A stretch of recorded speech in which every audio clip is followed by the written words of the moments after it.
I survived a match with Andre the Giant. He took me up in a big vertical suplex, and not only was I scared to death, I mean, my toes curled up inside my boots. But when we got down there, I learned gravity is real. And how many of those can you take? I was at somebody's house, and they were watching television. They were clicking through the channels, and I said, whoa, there's Tony Little, and look what he's doing. And when I saw that machine, the first thing that I looked at is, number one, low impact. It's gentle on the joints. And it's the gift that keeps on giving.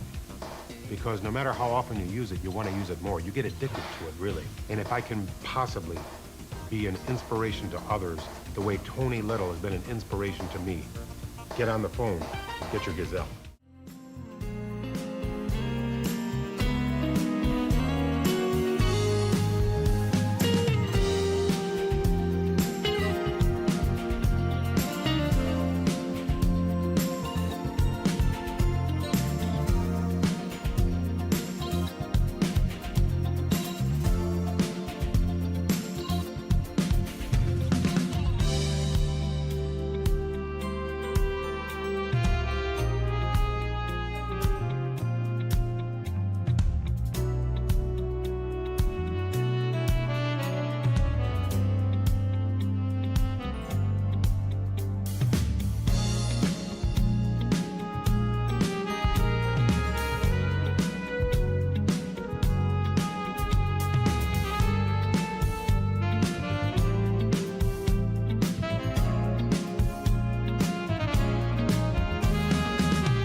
It's time for a spooky throwback, a spooky way throwback 30 years ago, Halloween Havoc 1993.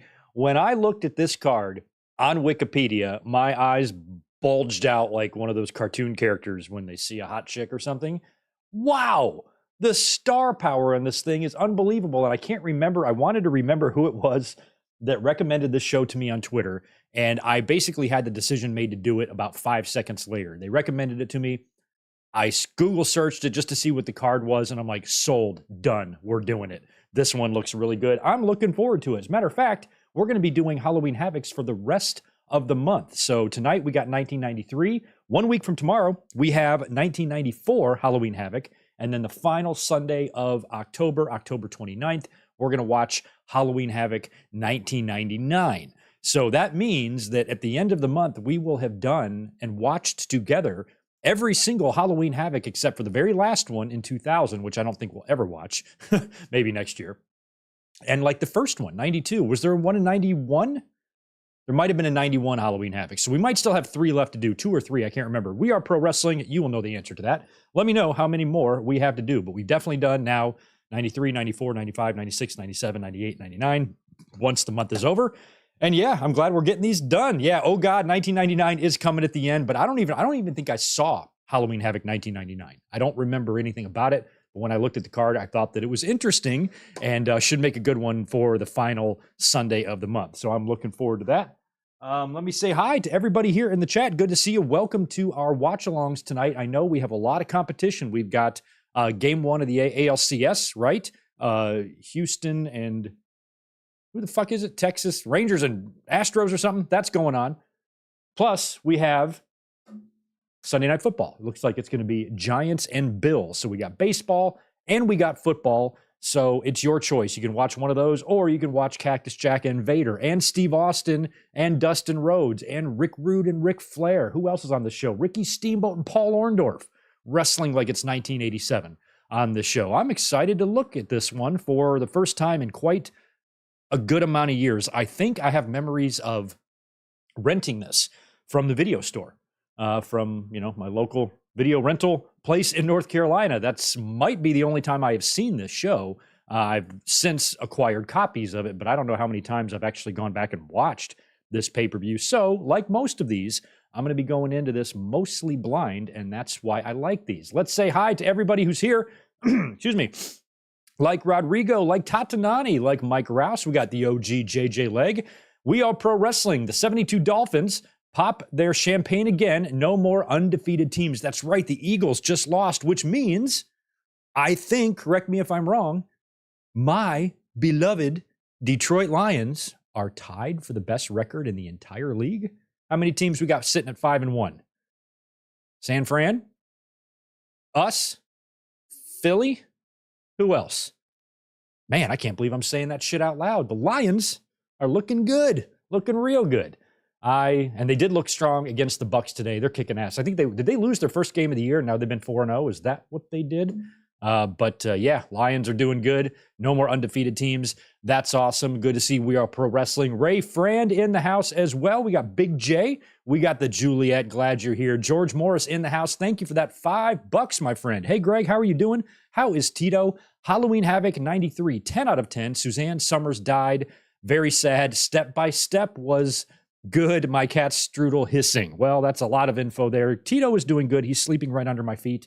He gave me a big old claw on my finger today. I bled hard, put a Band-Aid on it. And then after he clawed a giant hole in my finger and made me bleed all over the place, he expected a treat. Can you believe that? He expected a treat. I'm trying to clean up myself, bandage myself up, wash the blood away, and he's sitting there meowing like he deserves a treat. Fuck off, Tito. He's sleeping now. We have forgiven him. I have forgiven him, and we've made up for the assault that he levied on my finger earlier today.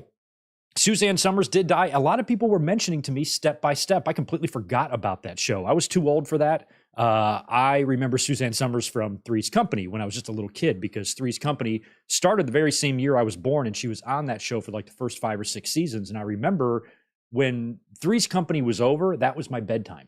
So like that, the theme song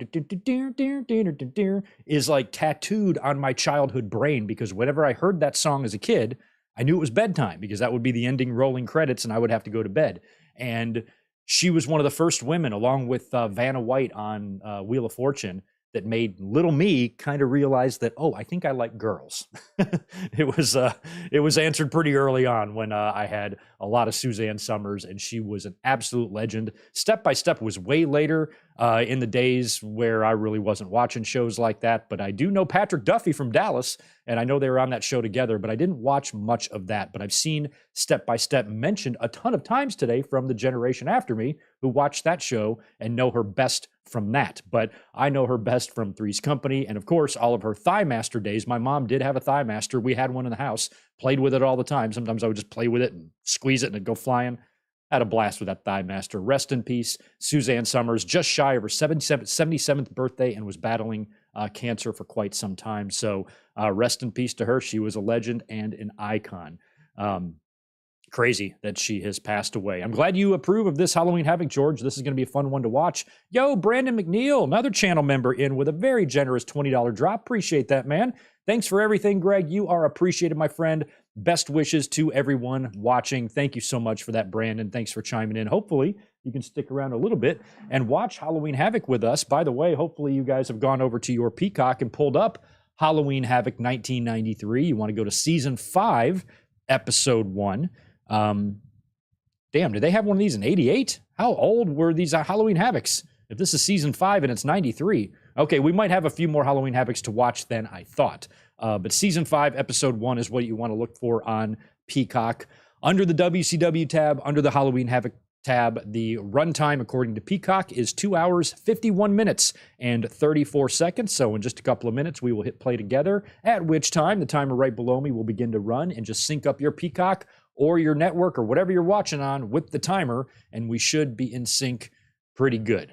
Just me and the Peacock people are going to be perfectly in sync. Anybody else might be a little off depending on what platform you are using. So we're going to hit play here in just a second once I finish out these shout outs.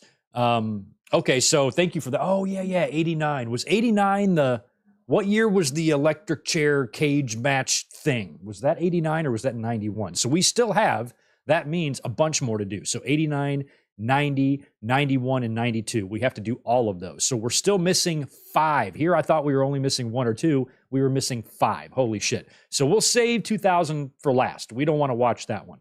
But next year we'll circle back, maybe knock out those 4 in the month of October. 89, 90, 91, and 92. 99 had Goldberg, Sid. Yikes.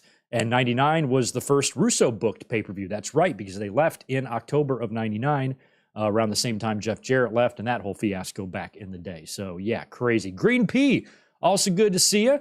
We have Max Pokebra and Brandon Barnes, and who else did I miss? Ben Espinoza, David Brown. I think I got you already. Richard Fielding, Ramon Coffee. Good to see you as well. All y'all, keep away from 2000. See, I don't remember anything about it, but it's already on the calendar now. Should we remove 2000 at the end of the month and do 92 instead? I don't know. I've kind of already made the link, so we might have to just stick with it. But if that pay-per-view is painfully bad, we could either just troll it and laugh at it, or maybe we should actually switch it up. All I got to do is switch the thumbnail and switch the year, and in 2 weeks, we will have a completely different watch-along. So talk it amongst yourselves. Let me know what you think as we go here. So let's get going on Halloween Havoc, since this one is close to 3 hours long. Like I said, 2 hours, 51 minutes, and 34 seconds, according to Peacock. And I'm going to do a countdown from 3 in just a second. Once I do that, we're going to hit play together, and the timer will begin to run. So get y'all's fingers on your triggers, your remotes, whatever you use.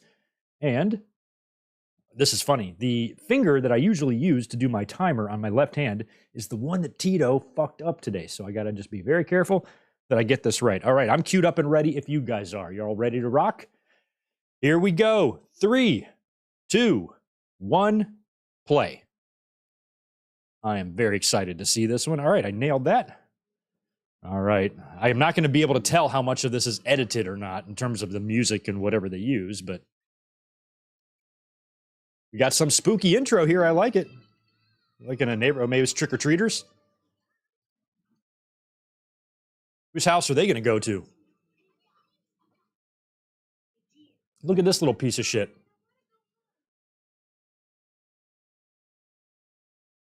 Whose kids are these, I wonder? We Are Pro Wrestling. Who are these kids?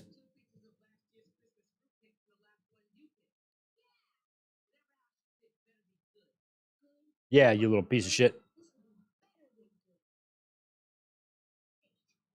Whose house are you going to? Not Buck Zumoff's, I hope. Oh, that's a scary looking house. It's like the Burbs neighborhood. Whose house is it? Yo, I had no idea we were going to open with this. I've never in my life seen this. I have no idea what I'm even looking at. 4 kids. One's got sting paint. One's a vampire. Can't tell what the tall kid's dressed as. And a girl. Ooh, somebody's waiting. Who is the spooky motherfucker waiting? Gates are closed. This is very spooky. Yeah, it's very creepy. Look at this kid talking shit. Is a tall kid Velveteen Dream? Is that Dewey Foley?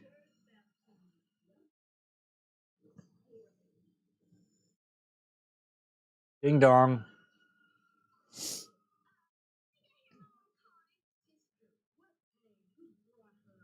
Haha, sisters, what a pain. Whose house is this? I'm scared, guys. Who's going to open the door? I'm scared. Oh, dear God, it's Tony Schiavone. Look how creepy he looks. Shouldn't you be at the pay-per-view?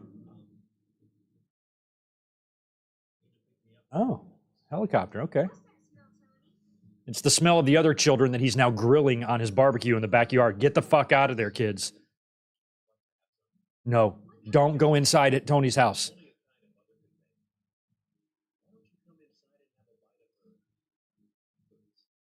You look like the bad guy in Little Monsters.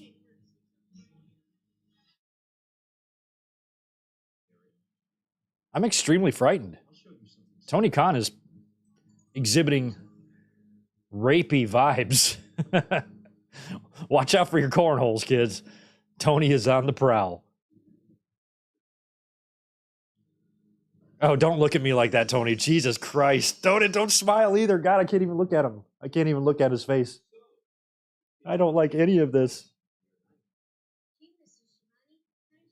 Guys, I'm a little bit scared. Will y'all hold my hand? Hold me, please. Hold my hand.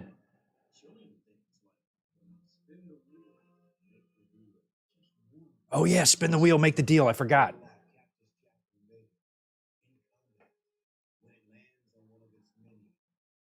I forgot how they even do the spin the wheel, make the deal. Do they do that before each match?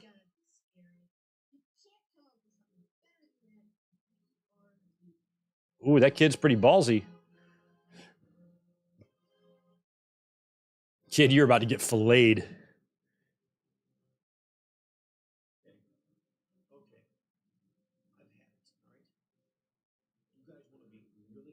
You guys want to be really scared? Come up to my house and see my collection of severed heads. Oh no, he's taking his mask off. Who is it for real?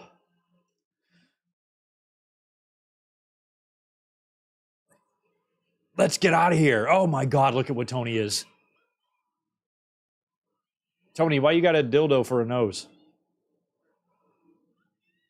Oh no, dead kids.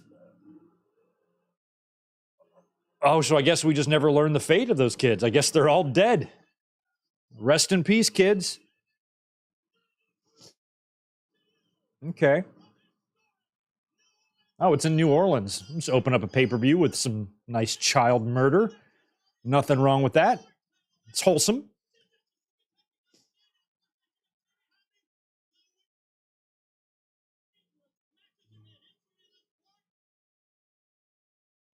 Oh my God, Bischoff. What are you wearing? And can you never wear that again? Oh yeah, Jesse's still here. I forgot. Bischoff needs a shave. Oh my God. Forest, he lives in a van. Oh, that's Jesse, the big guy. So Tony's Jesse. Jesse is... Ugh.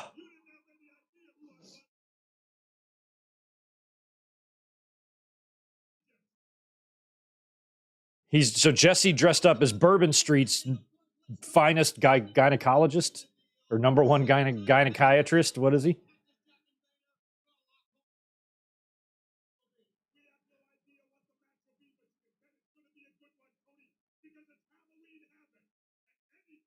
It's crazy to see Jesse in WCW. He was there for like 3 or 4 years.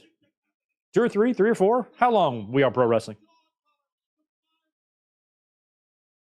Okay, so they're only going to spin that wheel for Cactus and Vader. Okay.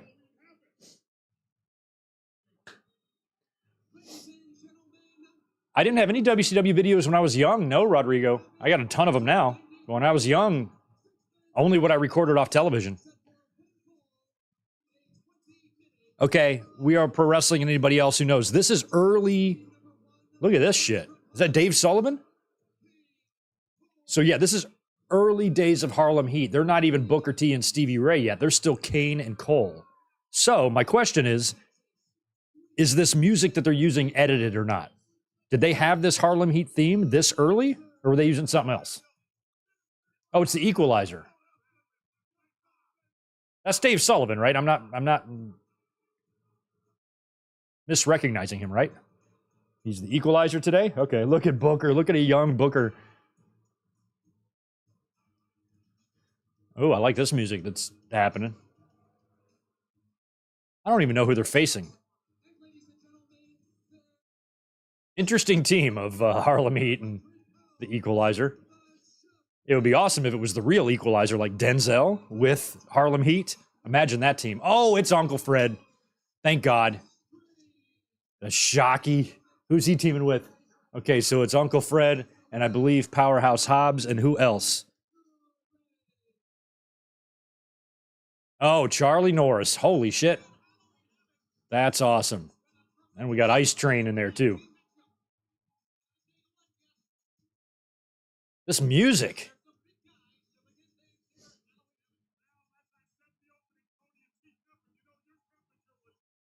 This is the only weak match on this entire card. Everything else is star-studded. The only star in this whole group here, kinda, is Booker T.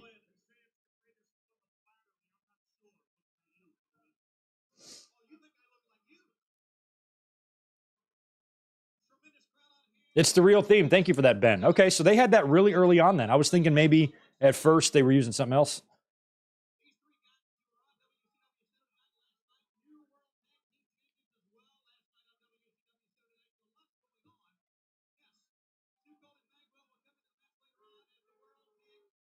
Okay. Apparently the previous night they had a title change on WCW Saturday Night. Too Cold and Bagwell won the titles? Is that what they said? Yeah, not me. Booker. It's funny seeing Booker and Stevie wear the shirts because they're both so jacked. To me, they were way scarier when they were oiled up and shirtless. I wanted nothing to do with those guys. I'm like, holy crap. But please tell me Stevie does. Do they have it tied in the front? That's what girls do.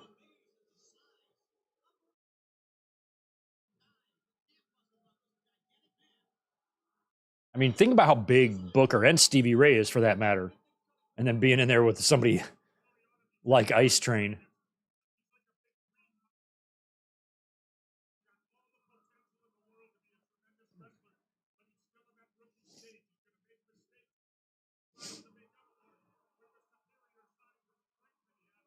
Hmm. Cole, crazy. You all right, Cole?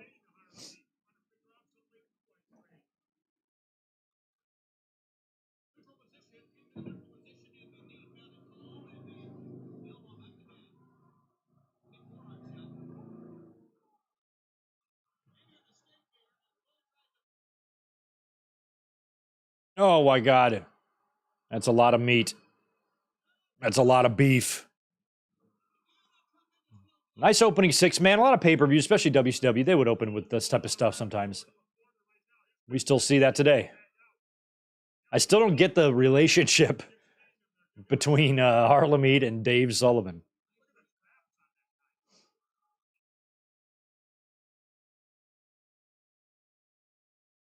Ice Train is leaving very little to the imagination downstairs, if you know what I mean.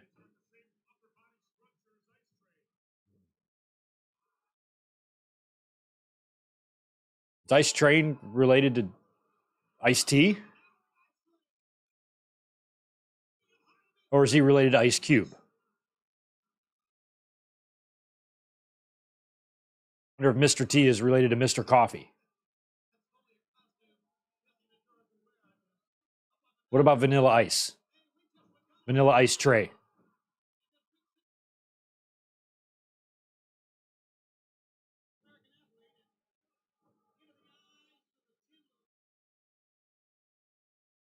Oh, there's the. Yeah, we haven't seen the Equalizer yet. Let's get him in there.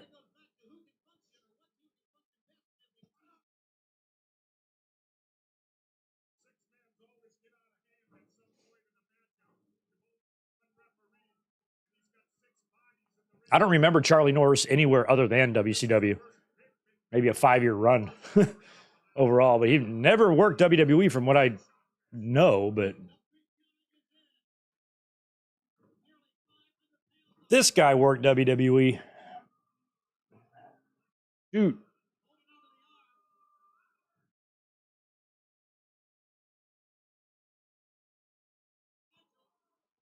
Your pants are falling down there, Freddie.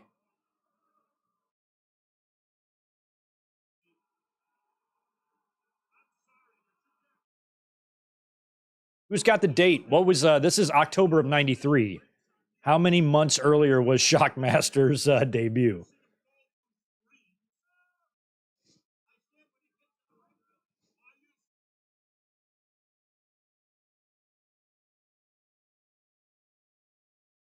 He's a klutz, he's an oaf.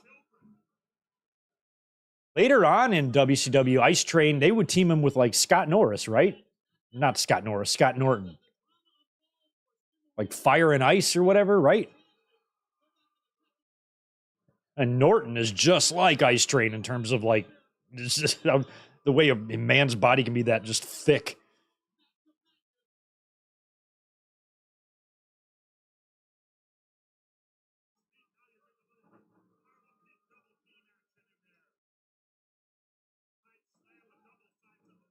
Big kick out.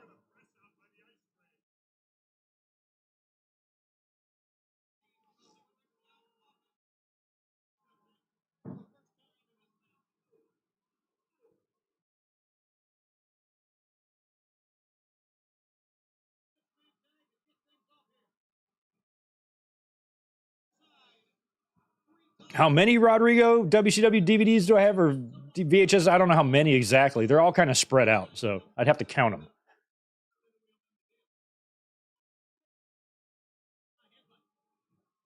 I definitely like the old Halloween Havoc sets. It was really tough to top those. They looked really good, especially in the late '90s when they do the big pumpkin. Love that.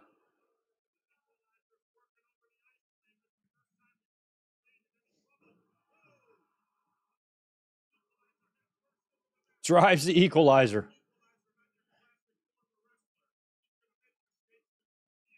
Sullivan, I don't know what they tried to do with him like when Hogan came in, but they almost made him like a Eugene character.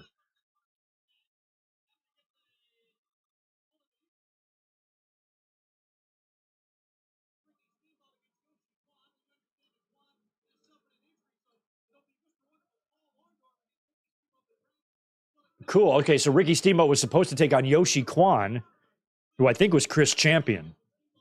And now he's going to take on Paul Orndorff instead. I like that match a lot better. That's a match I would expect to get in WWF in 1986.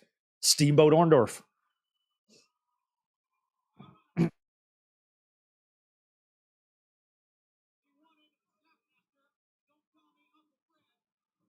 Don't call me Uncle Fred. That's what I call him.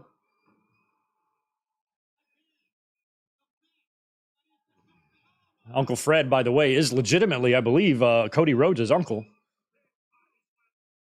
Cody was there for all that Shockmaster stuff as a little tyke. Oh, they're chanting whoop. There it is, aren't they? All right, so let me think. 93, October. I would have just started my junior year in high school.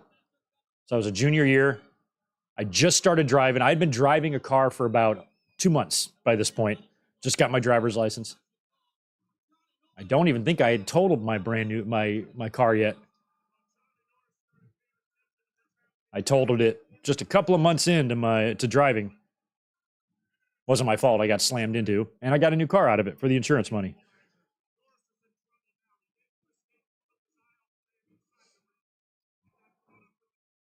I was starting to go to parties and stuff, shit like that you did in high school around that age.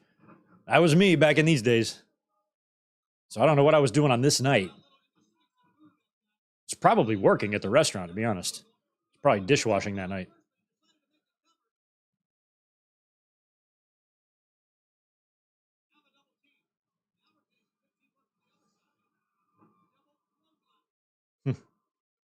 I just love that Harlem Heat have their shirts tied in the front. That's adorable.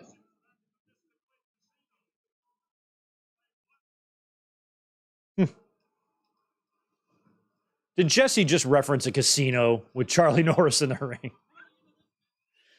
Jesus Christ.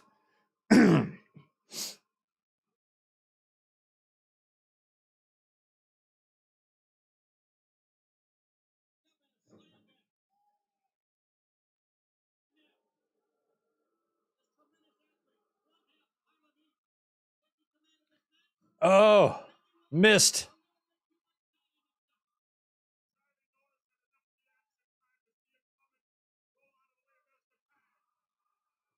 I don't remember much about Dusty's speech, but I'm pretty sure he went in way after 2005. Pretty sure that's the year he came back. So maybe it was the following. Might have been 06. You might be close. I want to say Million Dollar Man was the headliner in like 07. So I'd say Dusty would have been like 06 or 08 or something. Something like that. Not 08, because that would have been Flair.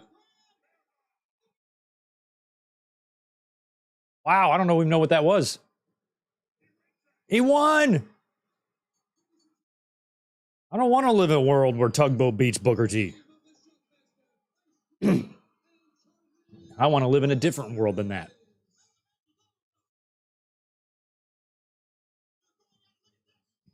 Shockey and Equalizer going at it. Dave Sullivan's a big boy.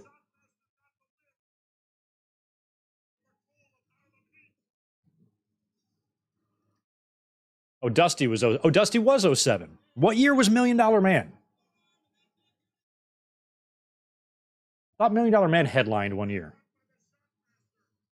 He might have been, no, he wouldn't have been 09 either, because that would have been like Austin or something.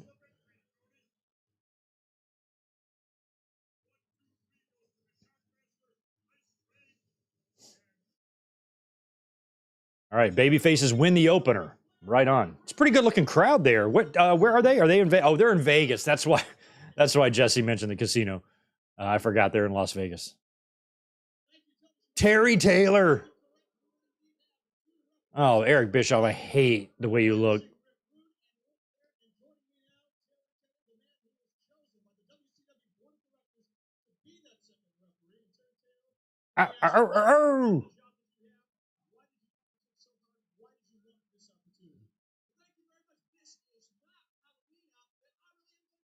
This is not a Halloween outfit. I'm really going to be a referee.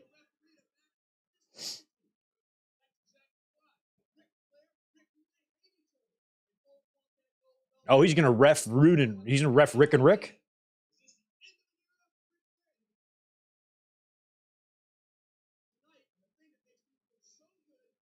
I don't recall much about that Rude and Flair match. I'm not even sure how many times they wrestled.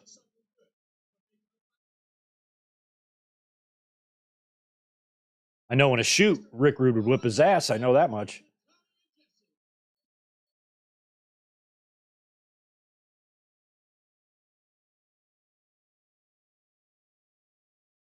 All right.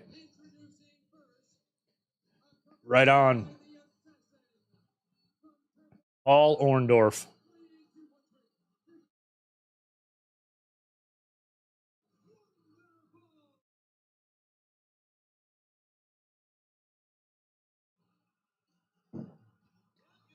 I remember when he left WWE in like late 90s, late 87. Last time I remember Mr. Wonderful in WWE would have been a late 87 Saturday night's main event. He took on Bundy. Andre the Giant interfered and helped Bundy win. And then I think he was at Survivor Series about a month later. That's the last I remember him. I don't think he was in the Rumble or he didn't do anything in 88. He was gone. Spent a good amount of years here in WCW.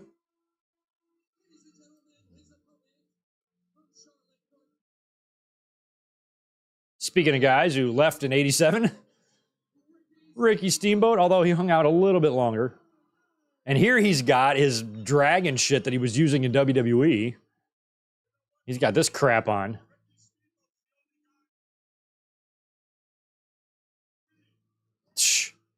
I don't know if that's really true, Jesse. It's wrestling. A lot of guys are going to look like they're wearing a Halloween costume.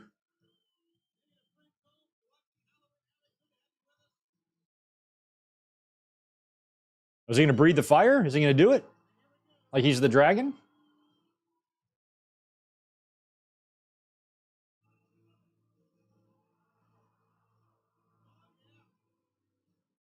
Surprised there wasn't a copyright infringement. Like, I feel like WWE's costume department made that shit for him.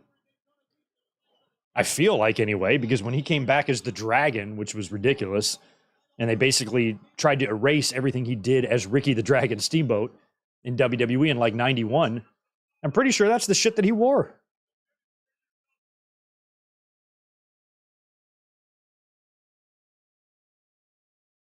Yeah, Orndorff was there until the very end. He wrestled that like match in like 99, right? By this point, his I think it's his left arm, whichever one has. No, I think it's his right that had atrophied so bad. You can kind of already see it on him a little bit.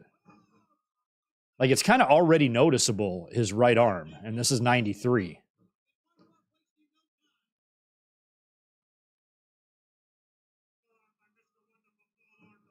I mean, Steamboat was still in good condition around this time. He could still go.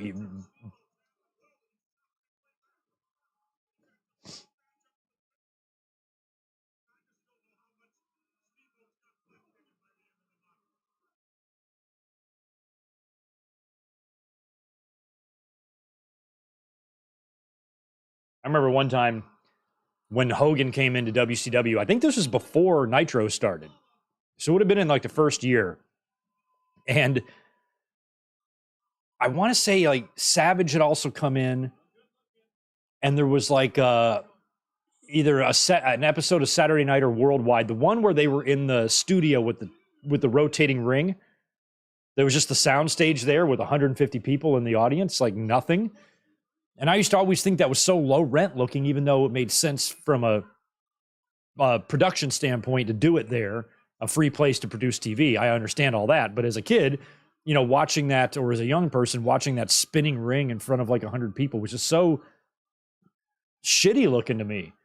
And then they do a match on that show with like Hogan and Savage against Pretty Wonderful. And Hogan and Savage win, but just the way the match was in that tiny little ring, in that tiny little sound stage in front of literally nobody, all I could think about was the crazy houses Hogan and Orndorff would draw in 86. And now watching 8 years later, this little weird match, it was just so weird for me. Like it was just hard to grasp that that's where these guys are now, you know, in their careers. Now they've got that ramp that goes to the ring, which I do like that setup. I've always liked it.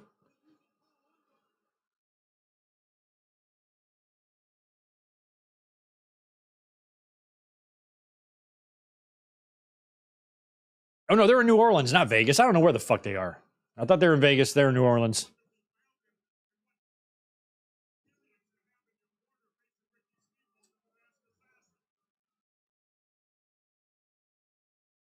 Yeah, 2010 was the DiBiase. Thanks for that.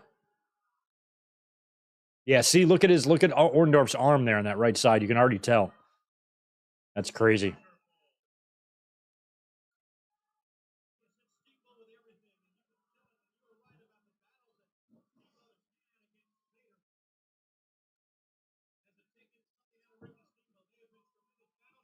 I was about to say, he missed. I was really hoping that Steamboat was waiting all that time to do a running dive, and he did.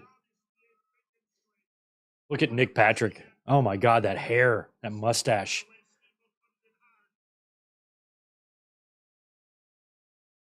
That was a good looking suplex.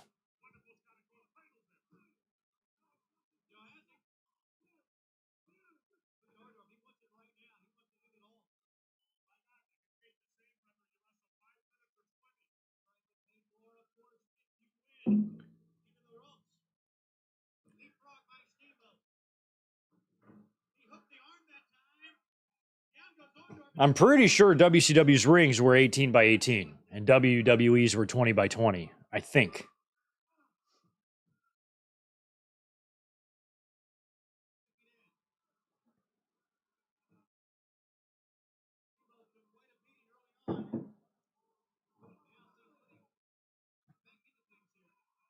This match sounds like it was put together because there was a injury to Yoshi Kwan, but still cool to see.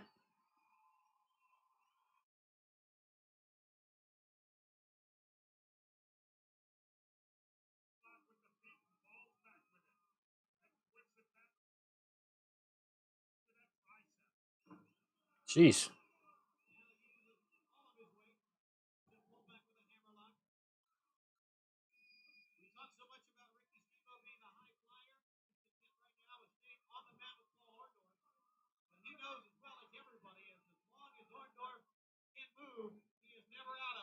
Hmm.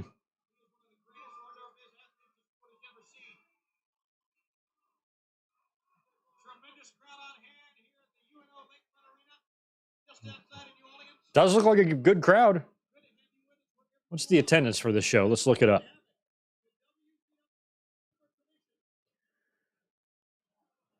6,000. All right. Not huge, but it building looks full. So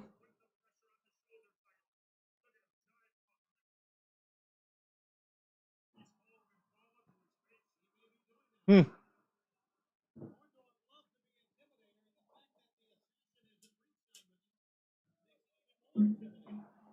We got nothing in the Giants and Bills game.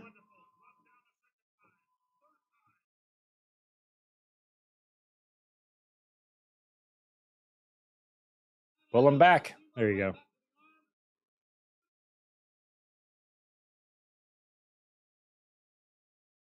Like, Patrick, you can't grab anybody while you have hair like that. Hmm.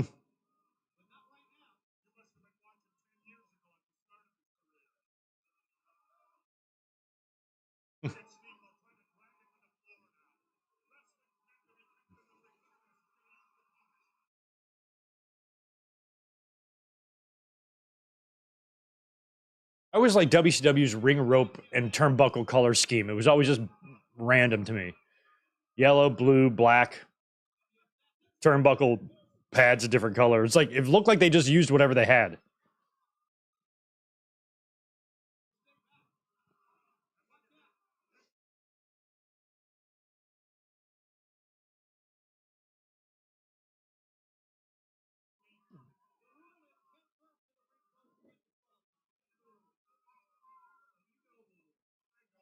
Hmm. Zombie fighter, hell yeah, man. How about our Lions? Crazy. We're not used to that. Being all good and shit.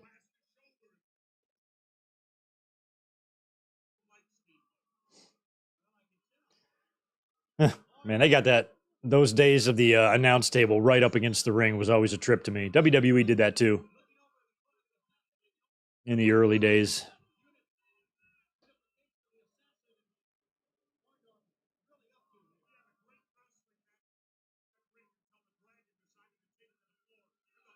Oh,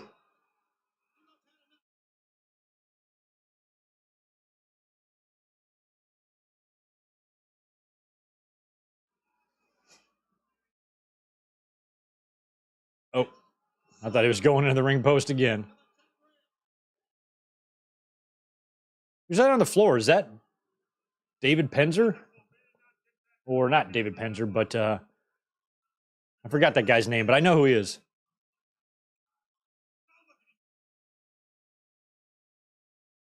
Yeah, Steamboat is Not playing by all the rules here, which I like.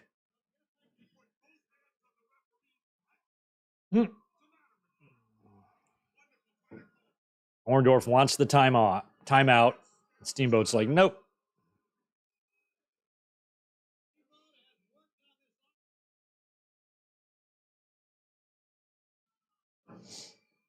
Five and one Lions. I'm telling you, man. I have no memories of them ever being good except for 1992. They were like 8-2 at one point. I forgot what they finished with, but they went to the NFC title game against the Redskins, got killed. And we're one game away from the Super Bowl, but that was as far as they made it. Ugh.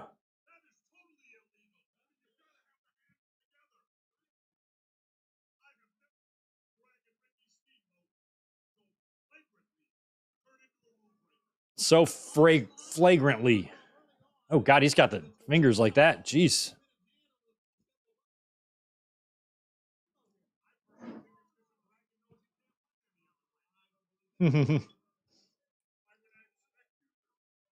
Doesn't matter which promotion Jesse is in.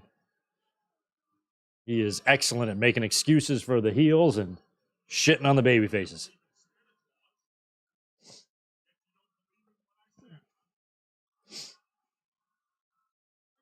Ooh.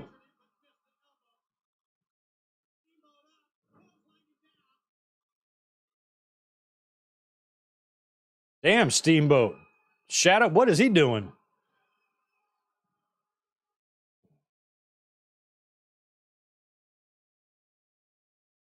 Dorf cowering.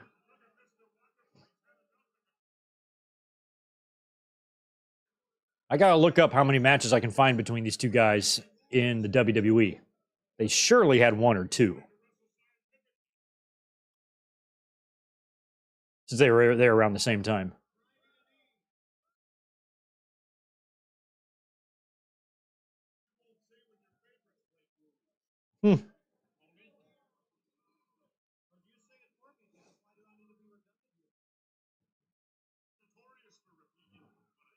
You're notorious.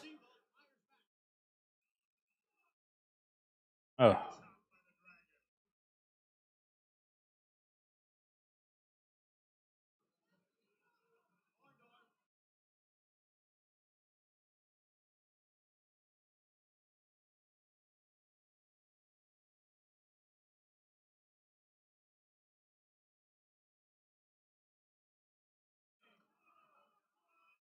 Get up, Orndorff.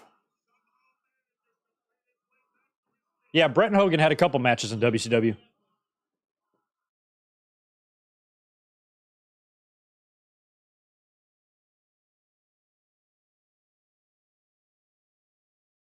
I want to say Hogan put him over on an early house show or something.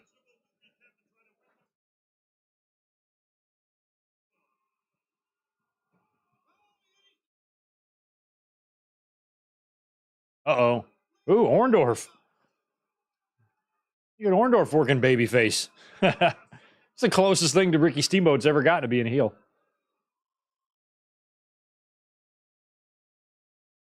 I feel like we might be in a double count. The way Nick Patrick's out there counting, I feel like this is going to be a double something.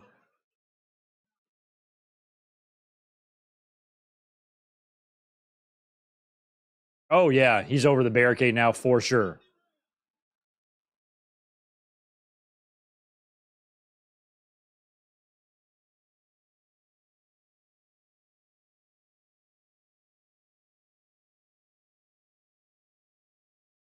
Maybe not. Orndorff's still there. Referee's still trying to get between them.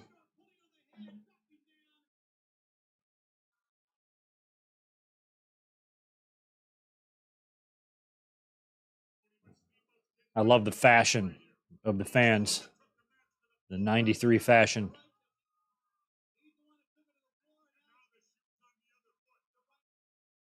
Orndorff going to the top.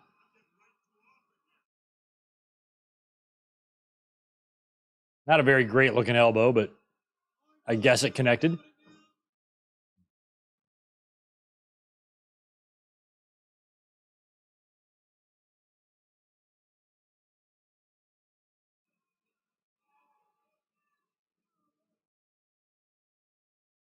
Double head. Nope. I was about to say, the way they both hit the ropes, I'm like, we're going to get a double head knock, and they're both going to go down, but it was kind of like a high cross.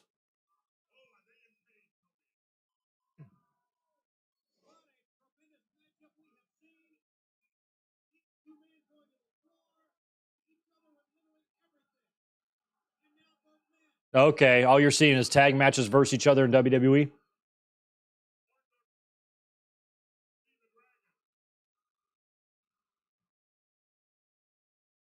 Oh, we're not going to get a cheating victory, are we? Nope. Ref won't count. Look at Patrick trying to kick the fucking hands off the... That's not a good sunset flip at all. No, come on. There's no way that's going to work with Nick Patrick's counting style, the way he goes down and does that weird little shit with his hands. Clean-shaven Doug Dillinger on the outside there. Oh, this is good. Top rope onto the platform.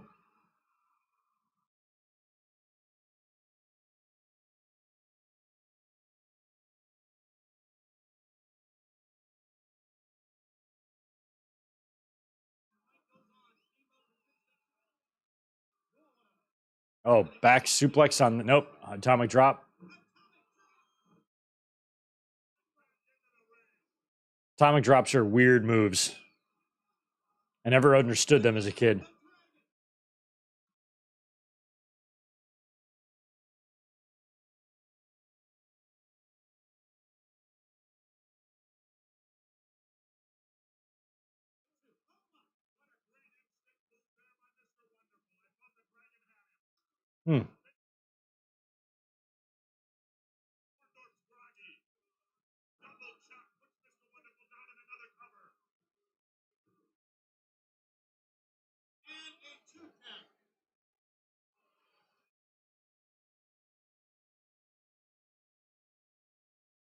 Steamboat was never a heel. I'm well aware of Steamboat's career path through wrestling. Trust me. It definitely has mid-'80s WWE vibes to it in terms of the matchup on paper. That's for sure. Pile driver. Orndorff's move. Steamboat's kicking. Oh, God, don't tombstone him up. Oh, we're going to do a bridge? Are we really going to get this bridge between these two guys? We are! Wow, that's crazy. That's very hard to do. You got to switch your hands. Wow. I'm surprised Orndorff could pull off that bridge move.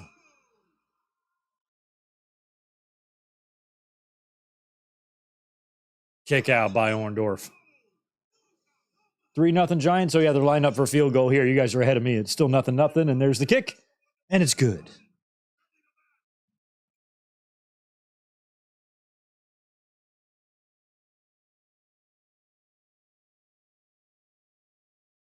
Could be a mistake. I'm loving all these Sting haircuts and face paint on the outside of the ring. Oh, Assassin's distracting. He's the Assassin's distracting. The distracting assassin. Look at Patrick. He's all mad. What you got on there, Nick Patrick? You got some Asics? Is that... Do I spy Asics on... Those look like 93 Asics to me. Black and white.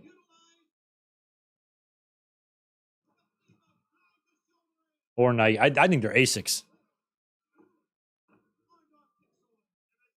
I had a pair of Andre Agassi Asics once.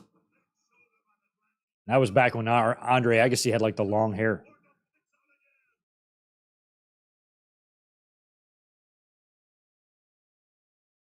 Oh.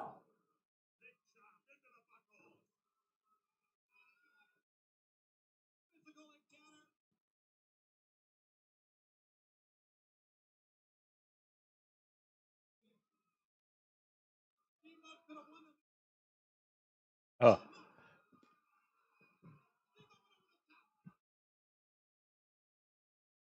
Steamboat deserved it. He did, kind of. I will say that about Steamboat. What is Assassin doing? Oh, I thought he was snorting something. What's he got? Oh, he put something in his mask, loaded his mask, and then headbutted Steamboat. Classic assassin distraction. He's not going to make it. It's going to be a count out. 9. Ah. Mr. Wonderful beats the dragon.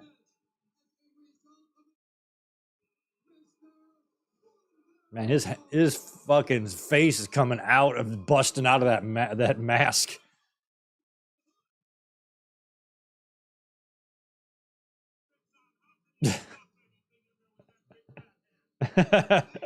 Jesse put it a little ruder than I did. As tight as that mask is, how can he stuff anything in there with that big fat head? He's put that thing that Golga put in his head. Remember that thing that was in Golga's mask? They made it seem like it was part of his head.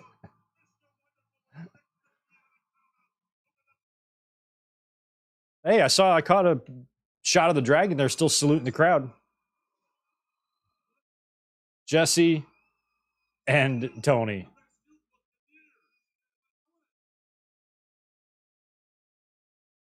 His beard is, yeah, your beard's coming off.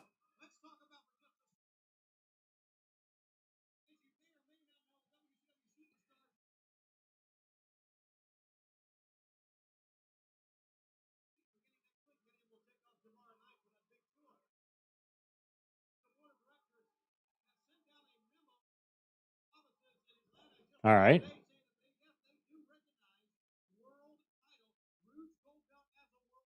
Okay.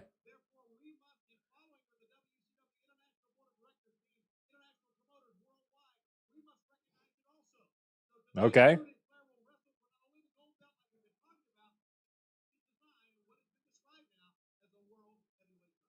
Okay. So they're still trying to clean up the mess that was made when Flair left and took the big gold with him to WWE. And then this is 93. Flair returned to WCW earlier on in the year after he left WWE with the Loser Leaves Town match to Kurt on Raw. And they created a new WCW title when Flair had the belt, but then when he sent it back to them, then that belt came back, and I'm not sure how they were rectifying it. And I'm not even sure if we still had that old WCW title either. I think we did. And here comes the Bulldog, the British Bulldog. Listen to that music.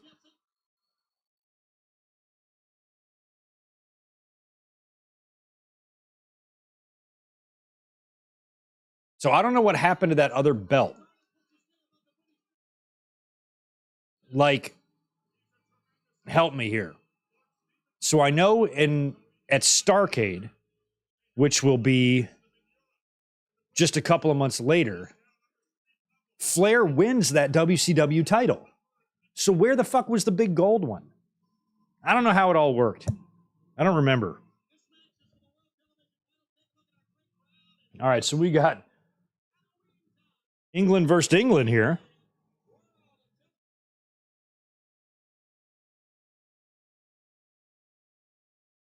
All right, Steven Regal is the TV champ, and he's going to be defending against the Bulldog. Is that what we're doing here? Right on. Yeah, Davey had been in the company for several months by this point because he left WWE a year prior, basically exactly a year prior to this in 92. Right after he won the IC title, dropped it to Shawn, and he got let go with Warrior due to steroids or something. But Davey was less than a year away from going back to WWE. By the time we would get to the summer of the following year in 94, Davey would be there at SummerSlam. We got Michael Buffer announcing the Battle of Britain. Okay.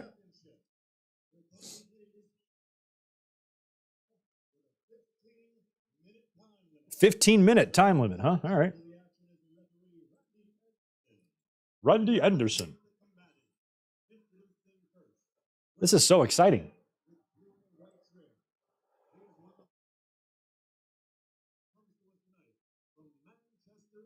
One of the most dangerous fighters in the world.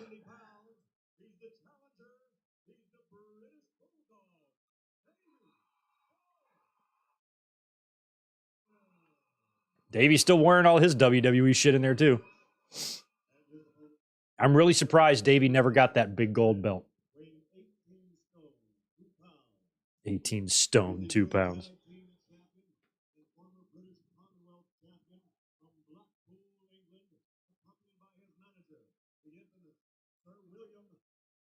Sir William. That is Bill Dundee, right?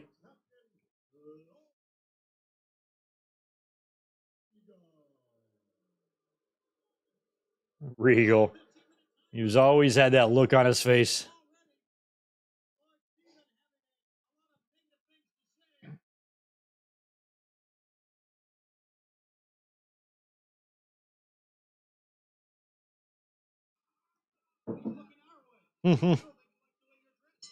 I love William Regal. Even back then, just that look on his face. This is a pretty awesome match here.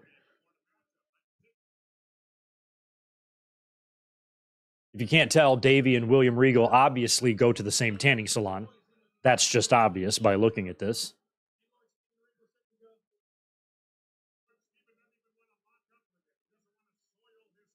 He doesn't want to soil his hands.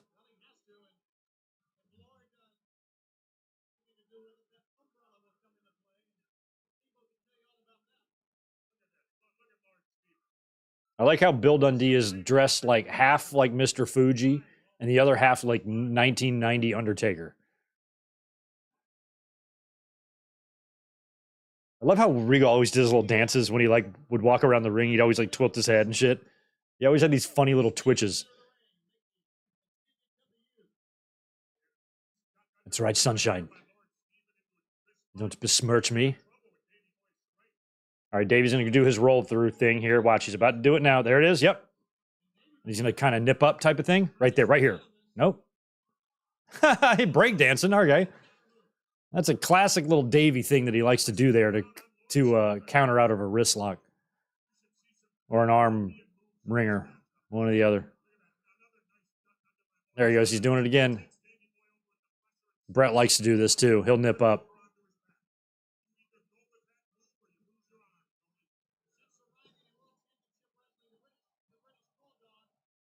There's a nip up. So much. I mean, this is the exact same sequence we've seen Brett himself do and Bulldog do to each other. Oh, nice. Davey could go. I mean, Davey was still pretty young at this time. He was a little bit of a crackhead, apparently, but other than that, Davey still had a lot of ability. And when he had to wrestle an opponent like a Brett, like a Regal, like someone like that, he could hang. And then if he had to wrestle a style like Shawn, he could do that too. Davey was underrated a bit in that respect, I think.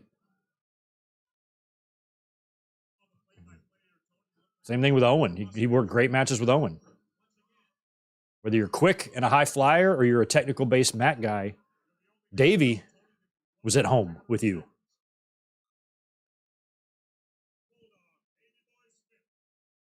Looks like Buffalo's punting. I would say, does anybody live in Buffalo? But I think if any of you did live in Buffalo, you wouldn't be here watching Halloween Havoc with me. You will be watching the Bills lose to the Giants. Look at Regal's face.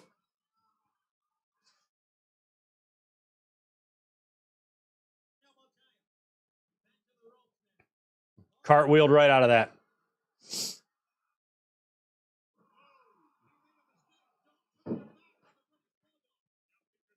Big monkey flip.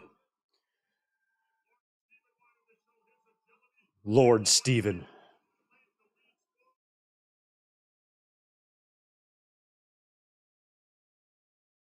Now, when he came into WWE, Regal in 98, when he was the man's man gimmick with the hard hat, he was Steven Regal there, right?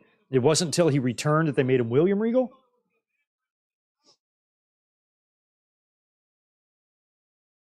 Tito. He's laying under me right now doing that thing where they cover their eyes. It's pretty funny. Hey, buddy. You drew all that blood. It still hurts.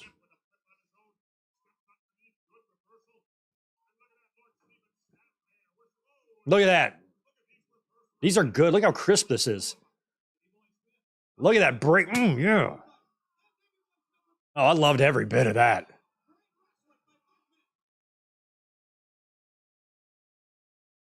I would have loved in 1993 because I don't think we ever got that. We didn't. I know we didn't. I know for a fact we didn't.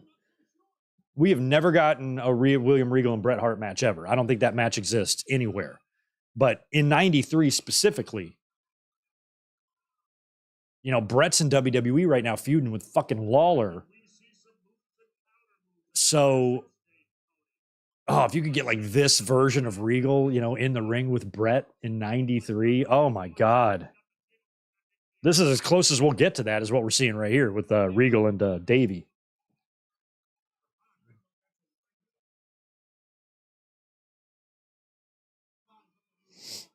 Millennial. Davey was fantastic when he wasn't intoxicated. By the way, looks like you're a new channel member. I'm not sure if I know who you are, Millennial, but thank you for joining recently.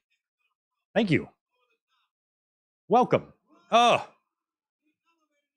We're going to get back to our Saturday night's main event watch along soon. I've had a much busier September and October than I thought I was going to have. Wanted to be further along with those. We're going to be on episode 6 next.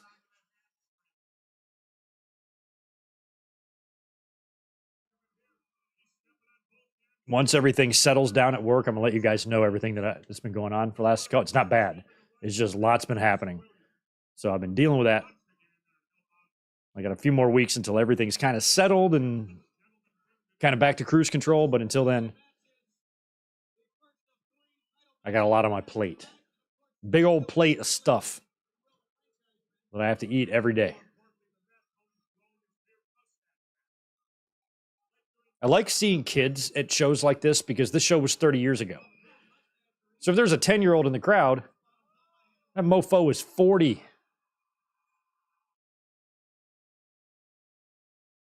That little girl right there in the very front row, she's probably, 8 years old in that? She's probably got a whole family now. She's probably got 5 kids. She's probably got one going to college. Fucking nuts, man.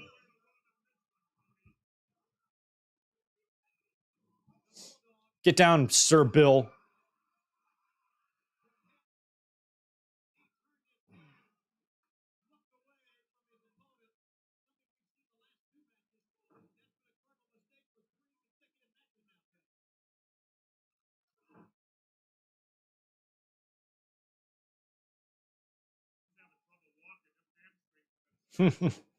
Them hamstrings.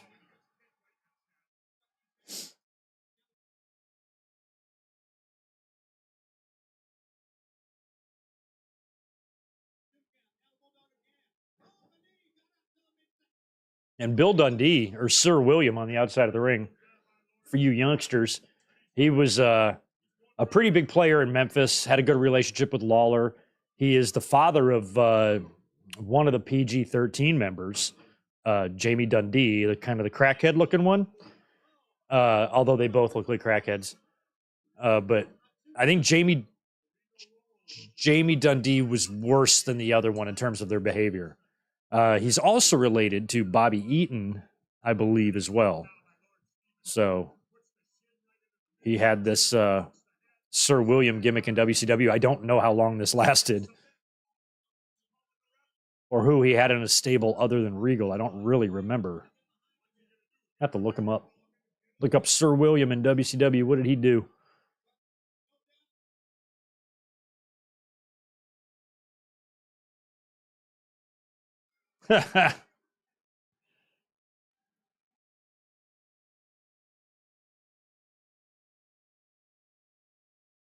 Okay, Zombie Fighter, thank you. It was unified in a match with Sting at Clash of the Champions 28 in June of 94. So that would have been right when Hogan got there, 1 month before Hogan's first match. Okay, so they had both of those belts. They had the WCW and the Big Gold at the same time, all the way up until June of 94? Wow. So where was the WCW belt here? Where is that? It's not on this show, I don't believe. Or who has it at this time? Does anybody have it? Unless Vader has it. Vader's not the champion going into that match later. I'm so lost.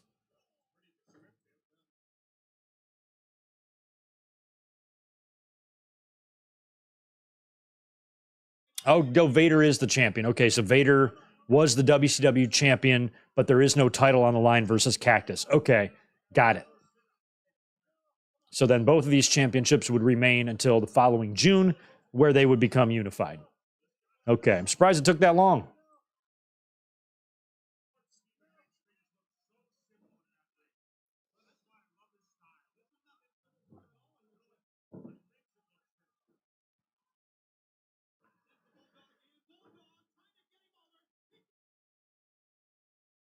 Nice sunset.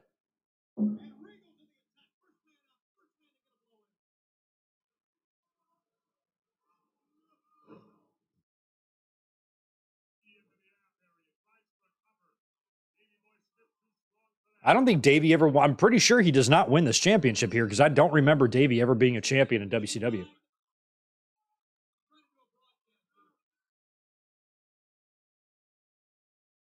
They might have just announced time. This might be a time limit draw.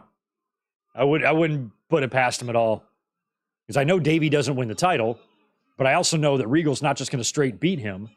So time limit draw makes sense, I guess.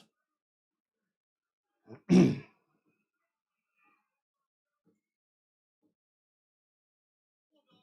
first wrestler death to really shock me, probably the first one I remember. So I'd have to think about what that one was. I think the first wrestling death that I can consciously remember hearing about probably would have been,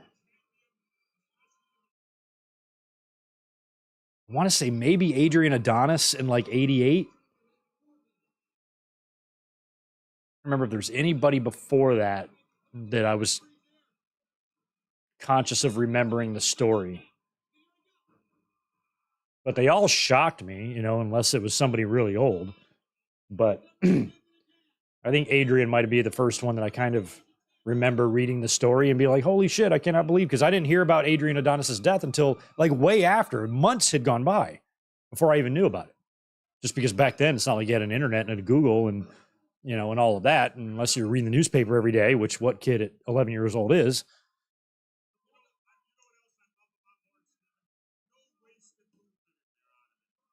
Oh yeah, Jesse with the old no wasted motion. You got to get that in, don't you? If you're a wrestling announcer, you're not allowed to be a wrestling announcer unless you at least say once in every show, no wasted motion.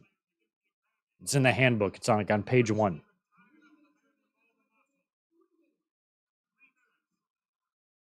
Oh yeah, they're getting down to the minutes here. We got a pretty sick ass STF applied by Regal there on the Davey.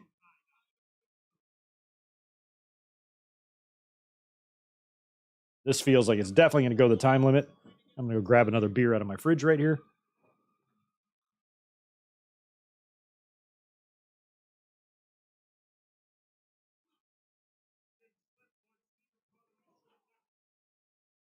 Short left hand to the guts. He did come down hard with that forearm right in the gut of Davey.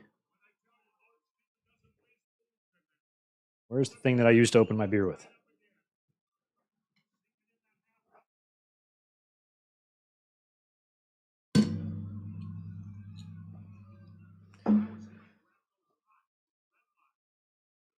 Those dreadlocks. I don't think they're dreadlocks, Jesse. I just think they're braids. Dreadlocks.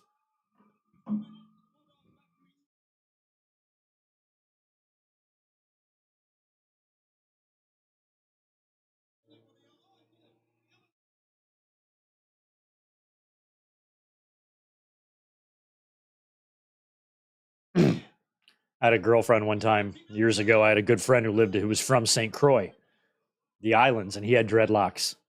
And he stayed at my house one night, slept on the couch, and she was mad because his dreadlocks made the pillow stink on the couch. I'm like, well, he's my friend. Fuck off.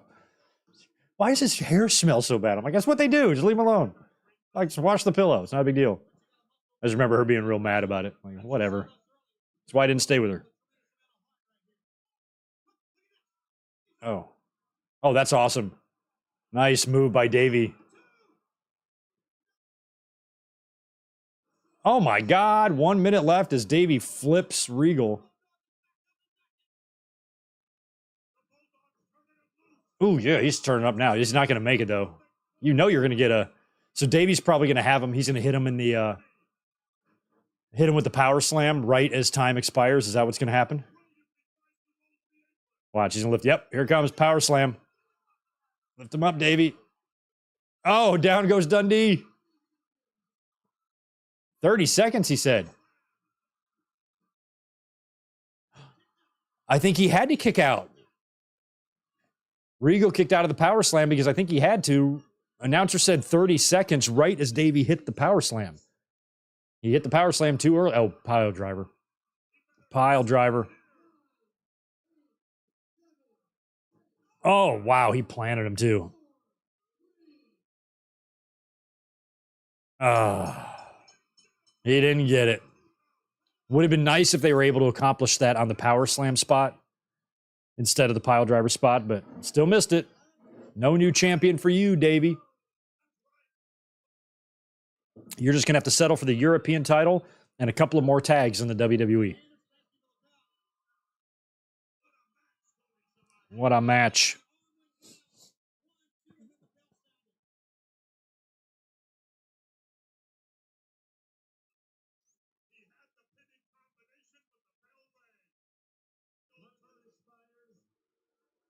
Boo. I'm glad Regal kept the belt. I don't even care.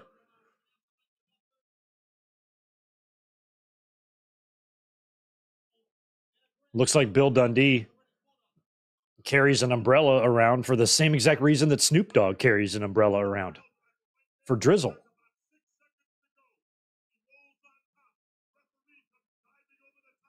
Pee Wee Anderson was so out of place there. He could have easily done the 3 count from that side. He still would have gotten a shot at the shoulders, but that was smart on him. He made it look like he needed to get into position to buy him that extra 2 seconds to get the timing right on that finish. That's why you were a legend, Pee Wee.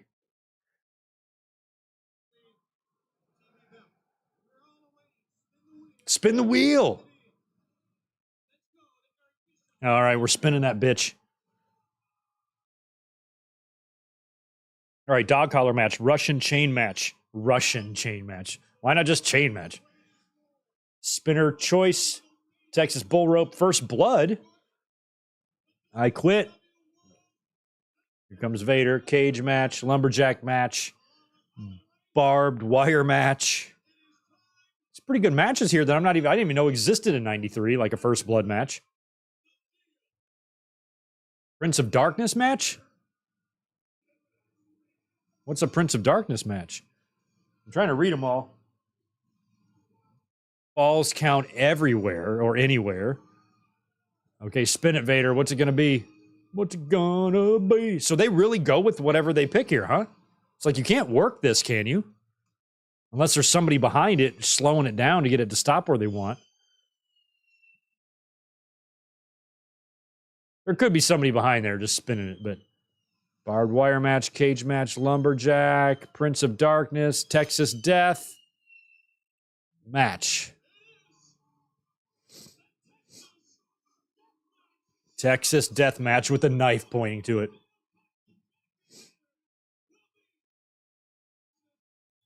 So that's got to be worked, okay? Because look, there's no cage hanging above the ring. So if it would have landed on cage match, they would have had to come out there and assemble the ring, the cage around the ring. Because even in 93, they were lowering it to the ring by then. So they could have had one up there in case they needed it. But since they didn't, makes me think that that whole wheel was worked and somebody behind it, as it was spinning, sees the same things and kind of controls it and gets it to stop where they want it to stop. That would be my guess as to how they worked that. What do you guys think? Look at this guy. What is that shit on your head?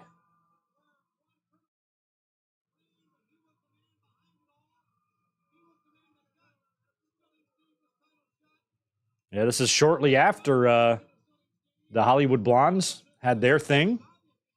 They had already split, right, by this point? Had their feud? Oh, no, maybe they haven't broke up yet. He's still got the Hollywood Blonde shit on. I thought they had their feud in '93, Brian and Austin. Natural can be. Oh my God, he's got this country sounding shit. And he's a U.S. champ. He's a son of a gun. I gotta listen to this theme, what it really sounds like.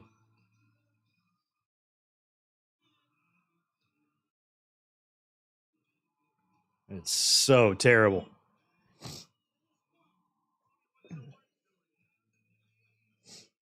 This music, get it off of here. Get it off me. Get it out of here. All right, we got Stone Cold Steve Austin versus Goldust a few years later. Remember when Austin threw him in a porta potty crapper 316? Wish you could go back in time in '93 and tell these two dudes what they are going to be doing 5 years in the future.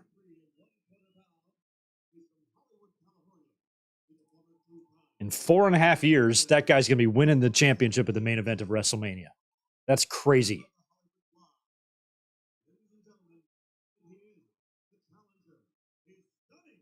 Six days later, they would split. Holy crap. Thanks for that, Ben.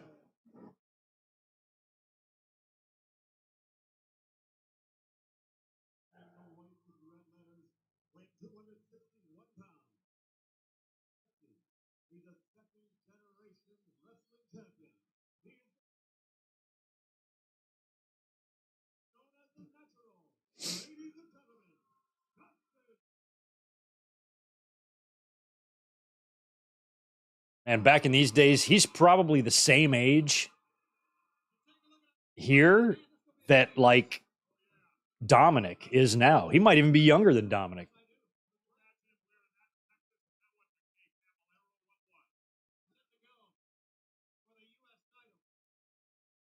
All right, U.S. title, Austin and Dustin Rhodes, baby. I don't know who wins this either. Should be a surprise. Janet Reno. Oh, my God.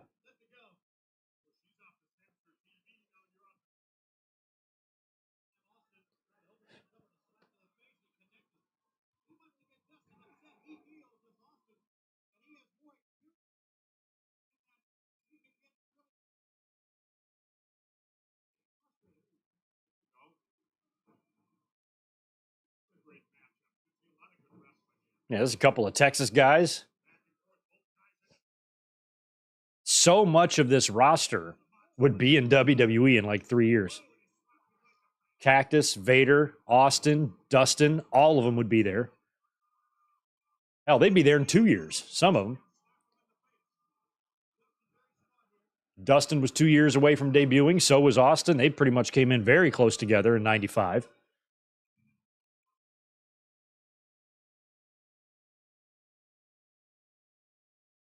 Vader, yeah, they were all in very close. Like, Dustin came in the same month in WWE 2 years later. Austin came around the same time, and so did Vader. And so did Cactus, who was in right after WrestleMania. So I think within 6 months, and Mark Marrow. So between October of '95 through April of '96, just that short window, you had Austin, Dustin, Cactus, Vader, Marrow, and Brian Pillman all coming into the company. That's crazy. There might be some other names too that I'm not even thinking of, but those stick out. That's nuts, man.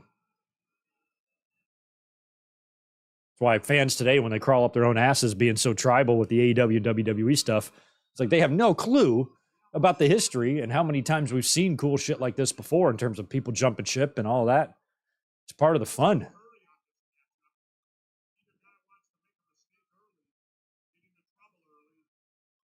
But it's much more fun, I guess, these days for a fan to be stupid and mad than to be smart and happy.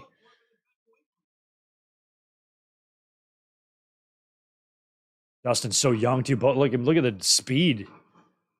These guys, nobody had an injury yet. Austin hasn't had the neck thing. Dustin still got his whole damn career ahead of him.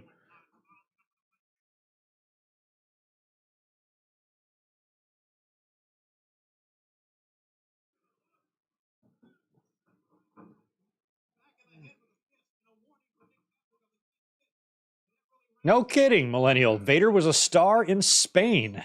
They sold all kinds of merch with Vader's face all over it. He was so cool, man. That's awesome. I was walking into work last night, kind of through this back alley where I park. And right as I'm walking in the door, one of my servers pulls up. Her boyfriend dropped her off.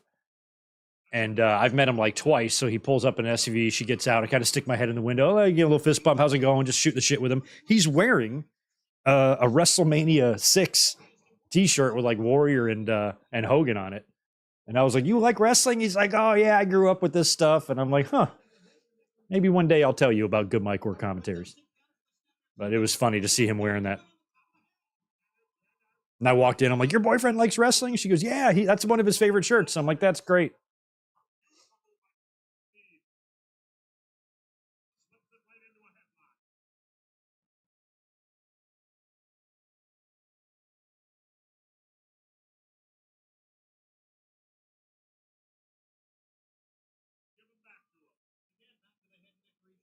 I don't think we got an Austin and Goldust pay-per-view match, but we definitely got a few on TV.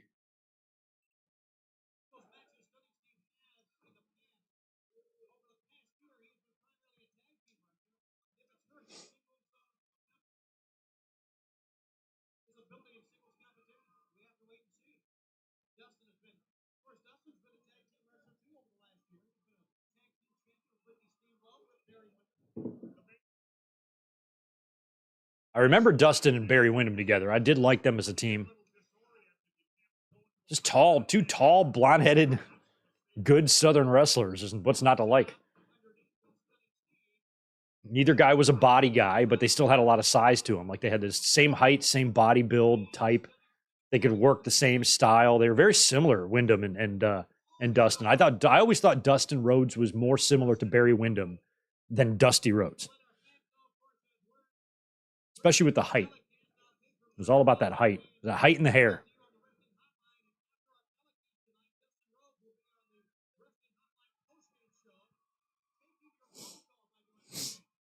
Oh, a little Dakota. Yeah, Dakota might have been in the oven around this time.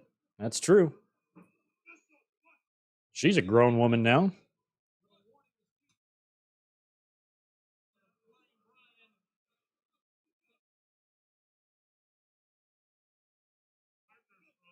I currently don't think I have any merch, WCW merch anymore. I don't think I ever really did, other than tapes.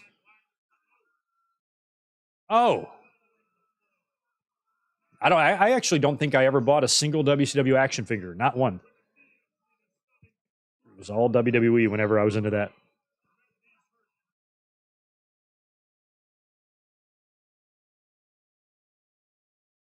Come on, Austin. I hope your knee's not too banged up. You got to get back in there. Have yourself a nacho. Some nachos on the floor. Dude, if you get the nachos stuck together, that's one nacho.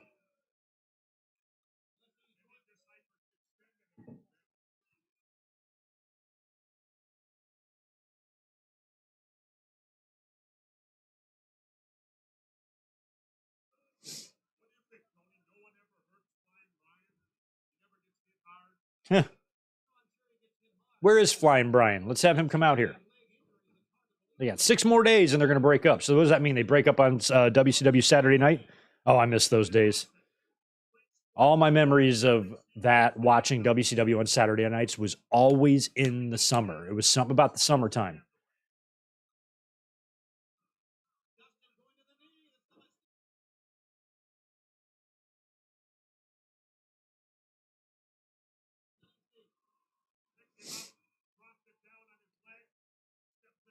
I always had this thing where I like to watch WCW and NWA in the summer. I like to watch AWA in the winter.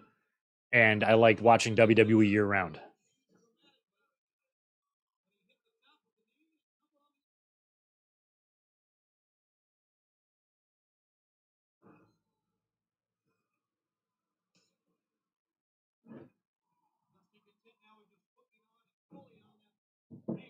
Yeah, JJ, you're telling me, wouldn't it be funny if we could go tell these guys, like, you guys have no idea what you're in for? Like, Austin, you're going to get frustrated here. You're going to get mad, and you're going to get hurt. You're going to get fired by FedEx. You're going to go to WCW, and you're going to go in Paul Heyman's mom's basement and vent a whole bunch of these feelings on WCW that's going to get over and find itself an underground cult following, fans trying to get their hands on these tapes and these promos and everything. Then you're going to go to WWE with a shitty name. They're going to allow you to shed that shitty name, and you're going to organically turn into probably the best professional wrestling character that we've ever seen, and one of the most over guys in the history of the business. And he's still trying to fight and claw just for a spot at this point. Forget being a success or a top guy. He just needs a spot. He's still fighting for that, even though he had already had some success and he'd have a little bit more the following year. He would become U.S. champion eventually, but still, nobody was looking at him as a potential top guy. He was on no one's radar for that. So the way that all happened is pretty nuts looking back.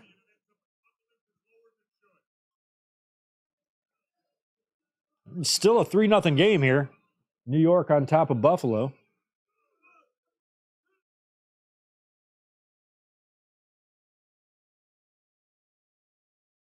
Yo, Spaz, chiming in. Thanks for stopping by, dude. Appreciate that 10 from you. What's up, Greg and chat? Hope everyone's good. Check out WWE Last Week, dropping tomorrow at 7 a.m. Toronto time. Tea time. Greg, what do you think of Crown Jewel so far? Rollins, Drew, Roman Knight, Logan Ray sounds real good. I love it. I think the card looks awesome so far. And I wouldn't be surprised, like, basically, if we don't get a Money in the Bank cash in tomorrow on the season premiere of Raw, we're getting it here. We're getting it here because LA Knight ain't winning the title. That's not happening. But I bet you Priest might in the Rollins and Drew match. Maybe that's a good way to get Drew to be a heel. Maybe Rollins beats him. Drew goes nuts after the loss, annihilates Rollins, and then out comes Damian Priest. I could see that happening.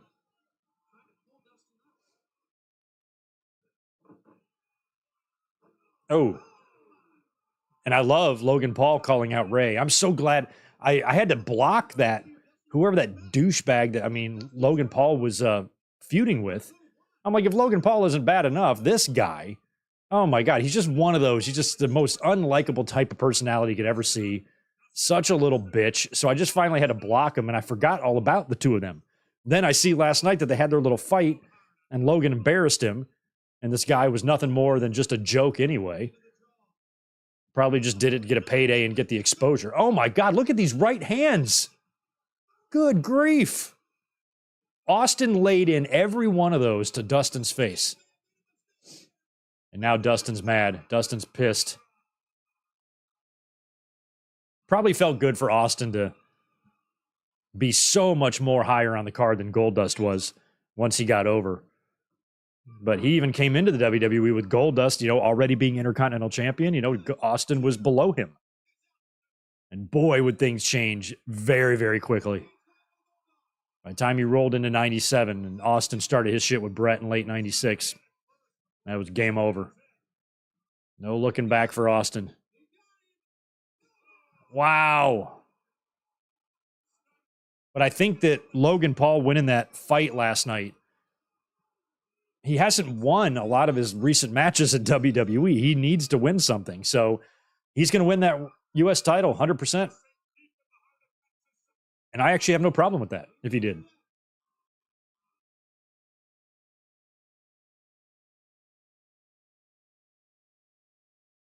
I'm hoping he just quits that dumb boxing shit, knocks off the Inokiism, and just sticks with pro wrestling, because that feels like his home.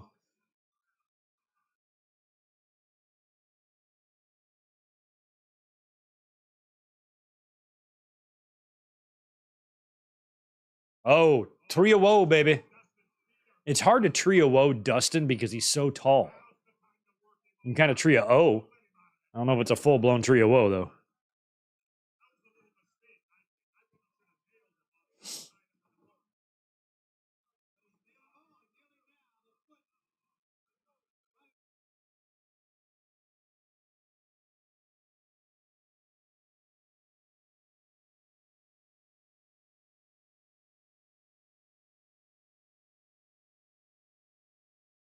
Oh, a lot of Austin ass crack there. Lots of it.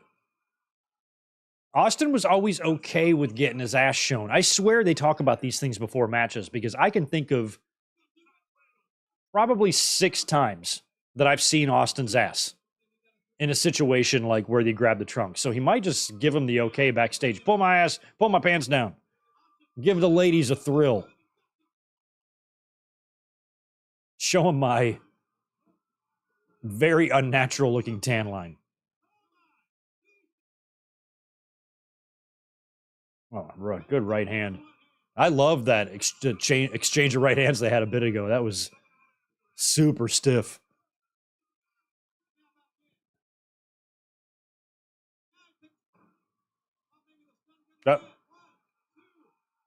Oh, he pinned him. We're gonna get a roll or a ref reversal here because he had his feet on the ropes. That ain't gonna stick. Nick Patrick. I love babyface Nick Patrick in his Asics. Look at Austin's like, I got the belt. He's looking for the belt. He's picking up TV shit. Oh, no way.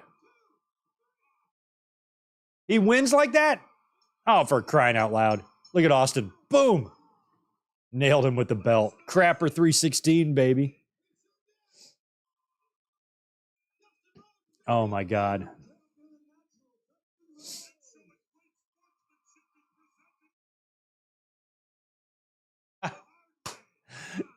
Jesse said he showed great sportsmanship and presented it back to Austin. Yeah, he presented it, or to Dustin, presented it right to his face. And now Dustin's country ass song is always busted open too.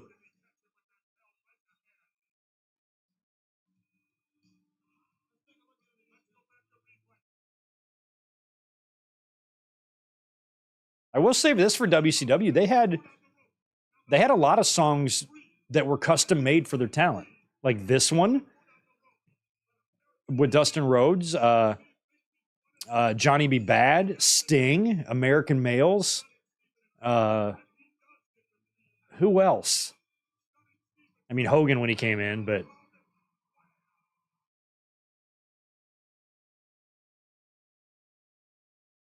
Steiner's who I'm thinking of. Steiner line, like they had a lot of that. Like you got to give them a little credit for that. Some of those themes were lame, but at least they went through the trouble of doing it.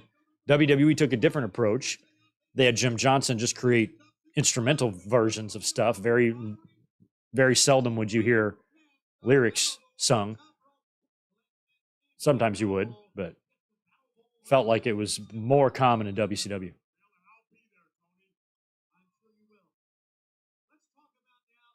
Whenever there were lyrics sang in a song, at least back in those days, it was usually the wrestlers doing it, like Shawn or Sherry or the Nasty Boys or the Mountie or the Rougeaus.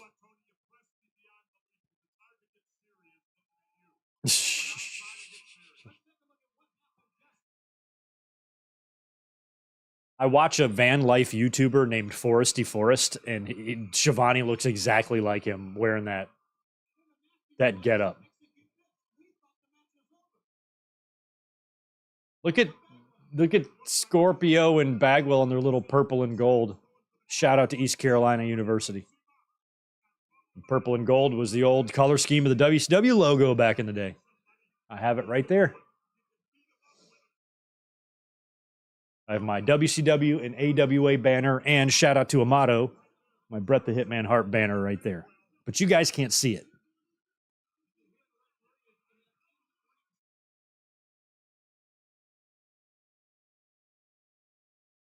So this was last night.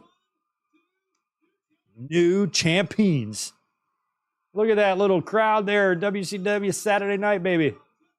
Teddy Long Teddy Long was with these guys? Hell yeah. Come on, Teddy Long. Do the Prince Nana dance. You already got the headband on. You're halfway there, bro.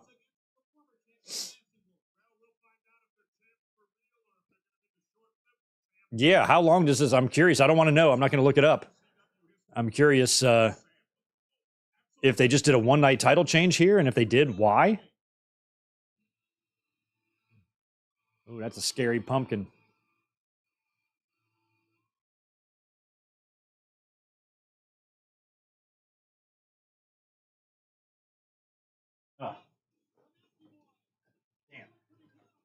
I'm almost out. It's almost gone. I got to get another one. I got a pumpkin. Oh, you can't even read it. Pumpkin brittle. Oh, look at who's that? Missy Hyatt. I thought that was Medusa. Missy Hyatt. Oh, hubba hubba, Missy Hyatt. There we go. I lit it. I'm gonna light it. Put it right over here. Pumpkin brittle. Just to get in the pumpkin Hollywood spirit.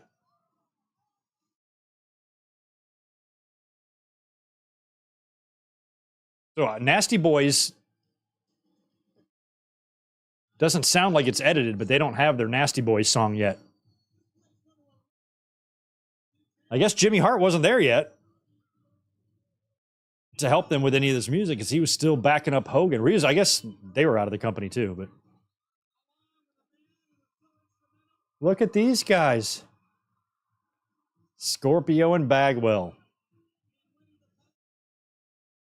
I love that they're wearing orange and black.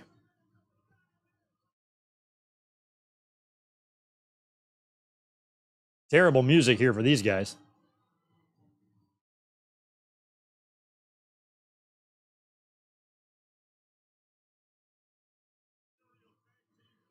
Scorpio, I think, is the first guy I ever saw do like a 450. I had never seen that before. And that was a mind-blowing thing. Oh, look at them dancing. Right on. Bagwell, stop. God damn, stop. Okay, Scorpio, you can dance as much as you want, but don't let Bagwell... Oh, stop it. God. Yeah, Bagwell can't dance. Let Teddy Long and Scorpio do the dancing, please.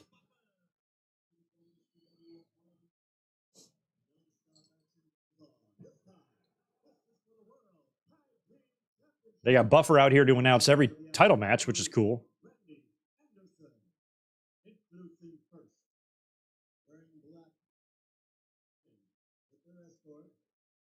With their escort. Missy Hyatt with the haircut. She looks like Miley Cyrus. But crazier.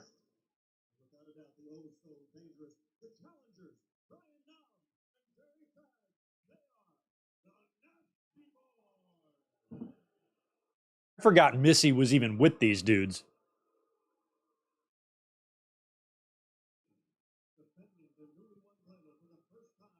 Defending their newly won titles for the first time. All right.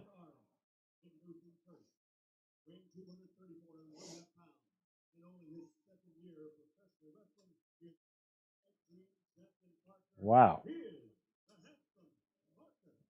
2 years in by this point. Very, very pre-buff. The disc that don't miss.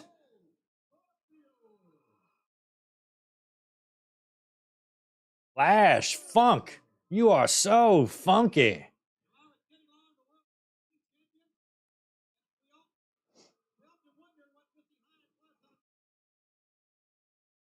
She's their escort. We always wondered what Missy Hyatt was to the Nasty Boys. We found out she's their escort. Sometimes they go family style on her.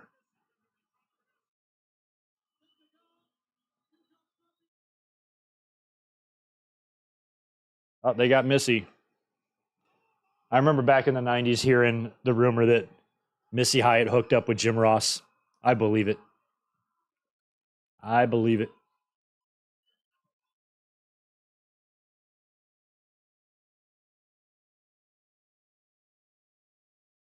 Oh, whoop, there it is. Gosh, we're chanting that?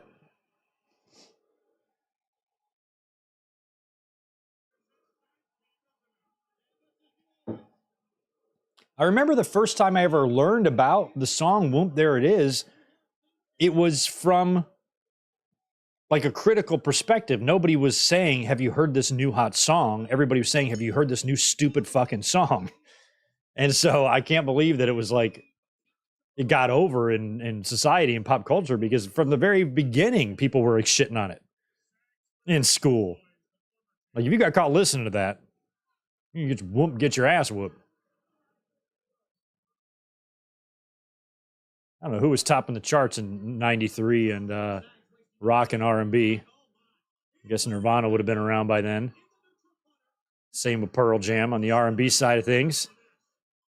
Or the rap side of things, Tupac's kind of getting cooking. Snoop Dogg's got Doggy Style released, right? There's some good rap.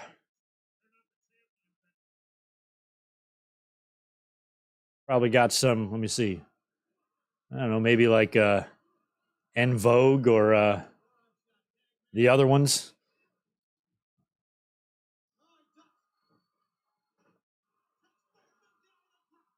No, you're never going to get it. Oh, look at that. Wow, Scorpio. That's definitely an 18 by 18 because Scorpio jumped to the other side.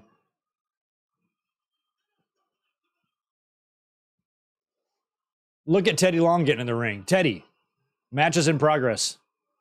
You can't be in here. Teddy would become a referee. So I'm surprised he doesn't understand this. Oh, ambulance on the field for who?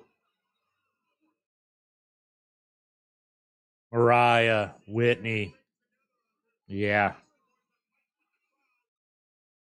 Oh yeah, we got a player down here. Okay, it's gonna be Okari or whatever his name is.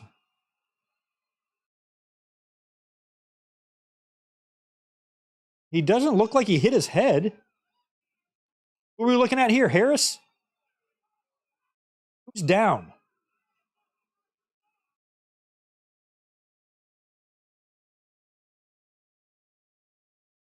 I couldn't even tell who got hurt on that and which one it is on that replay there.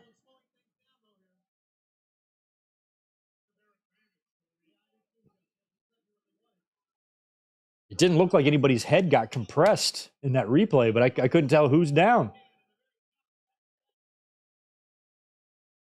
Oh, DeMar Hamlin.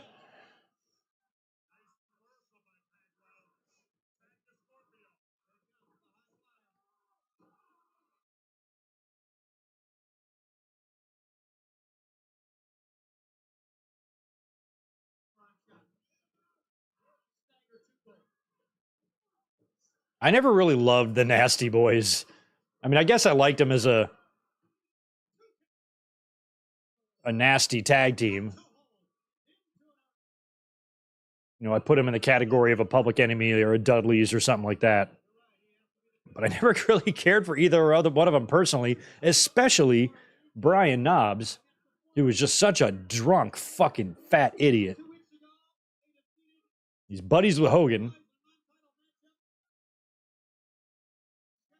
And I know they've all done fucked up. They've both done fucked up things in their lives.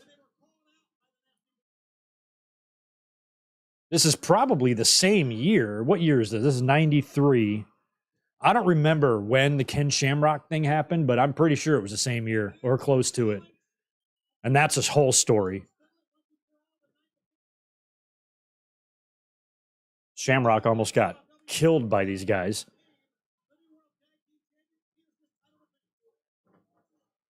One. Nope.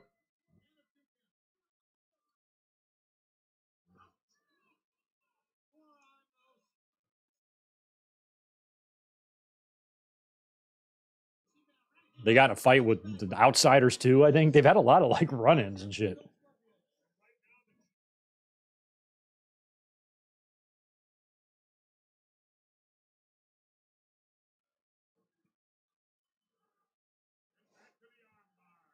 Oh yeah, no, I know it's not DeMar. They cut to him. He was on the bench, and I just read his name, so I said DeMar. But I was like, oh, I didn't even know they were saying he was inactive for 5 weeks or something like that.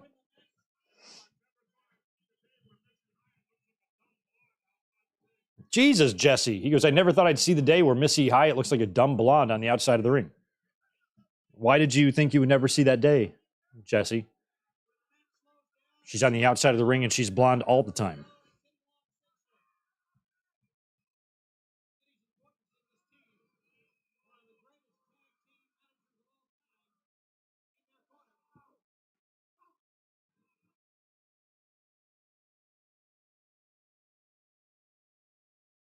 Sags. It's not Sags. There you go, Jesse. Good job. Damian Harris is the one down. Okay. When they kept showing that replay over and over, and I just could not tell what happened, which was good because it didn't look like anybody really got hit hard on their head, but they're carting some guy off here, so hope that's okay.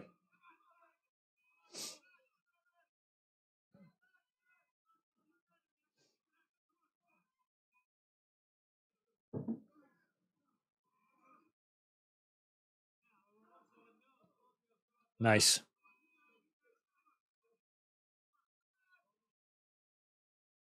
Tag to Marcus. Marcus.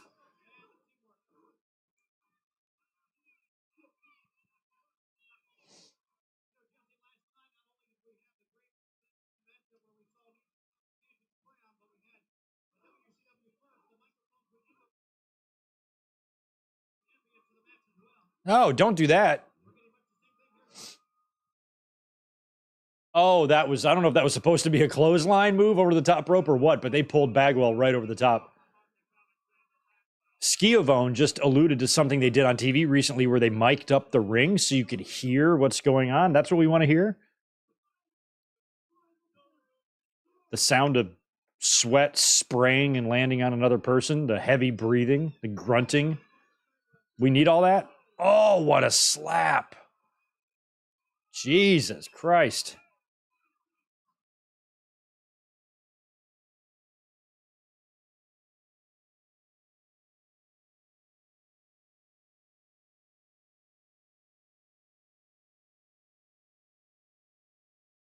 Missy is in the ring now. Oh.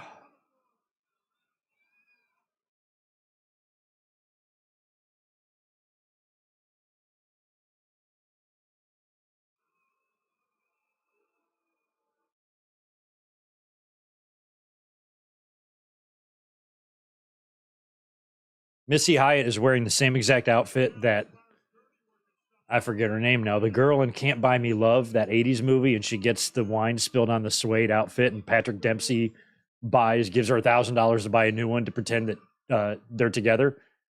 It's the same outfit.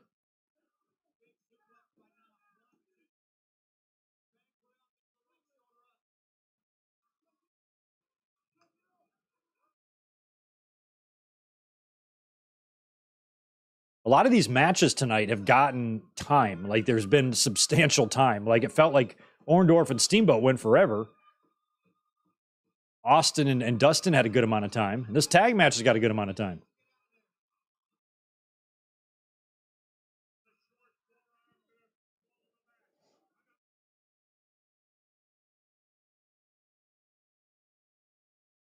Oh, Rangers are up 2-0.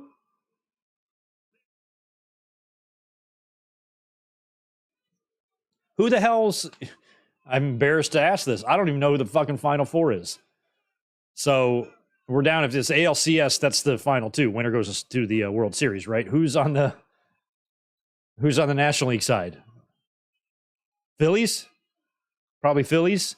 And let me see if I can guess this on my own. Probably Philly and I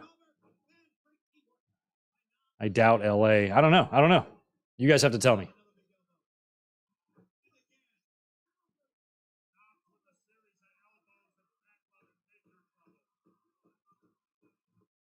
Chinlock. Gonna get a 9-minute chinlock here from Knobs to Bags to Sags. Yes, the Lions are 5-1. Man. Philly and Arizona. All right, so it's Philly, Arizona, Houston, and the other one, Texas.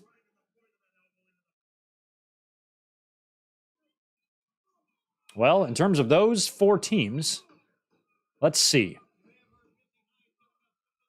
I've determined that I don't give a shit who wins the World Series. I'm so indifferent about all 4 of those teams. Totally indifferent. Don't even care they exist, much less they're winning anything. I don't like Bryce Harper. I'm pretty sure he's with the Phillies. I just don't like his face or his hair or his attitude or his name or his parents or his brothers and sisters or the school he went to. So maybe I'll root against Philly, but other than that, well, maybe I'll root against the Astros too, because I'm cheap motherfuckers with their trash cans. So, and the Diamondbacks, I'm still salty at from 2001, even though I'm not a Yankees fan at all. They went to the World Series that year right after 9/11 happened, and I just thought it would have been good for. Oh no, did we just get a cheating victory here? Nope, he kicked out. And even though I didn't give a shit about the Yankees, I felt like the country needed New York to win the World Series, and the Diamondbacks ruined it. So, I guess it's the Rangers. Well, no, George W. owned the Rangers. I don't like him either. So, I don't know, man. I don't care who wins. Whoever the follower or the channel member that I've had for the longest, whoever they want to win. JJ Leg, who is it? Who do we want? I'll root for that team.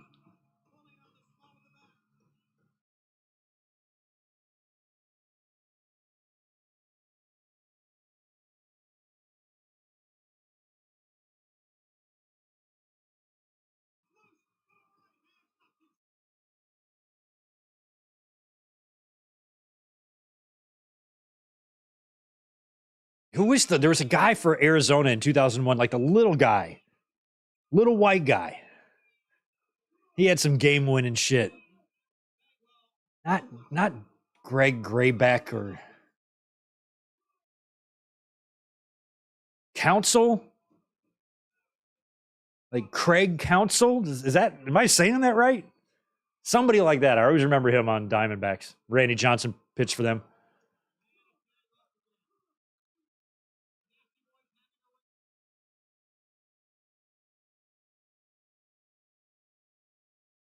JJ, okay. You want Phillies? All right. I guess we have to root for Bryce and his stupid face.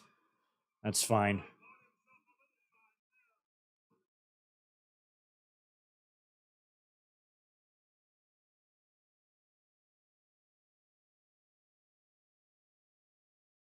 He made it.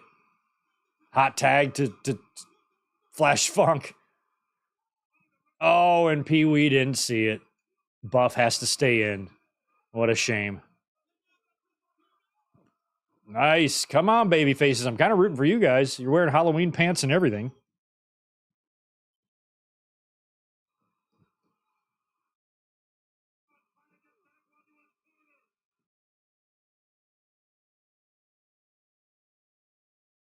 There, yeah, gets it this time. Wow, big spinning heel. Scorpio kicking both their asses.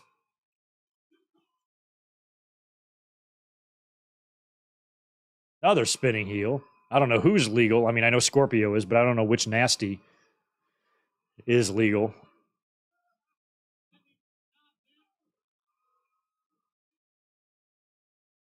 Moonsault. He's got it.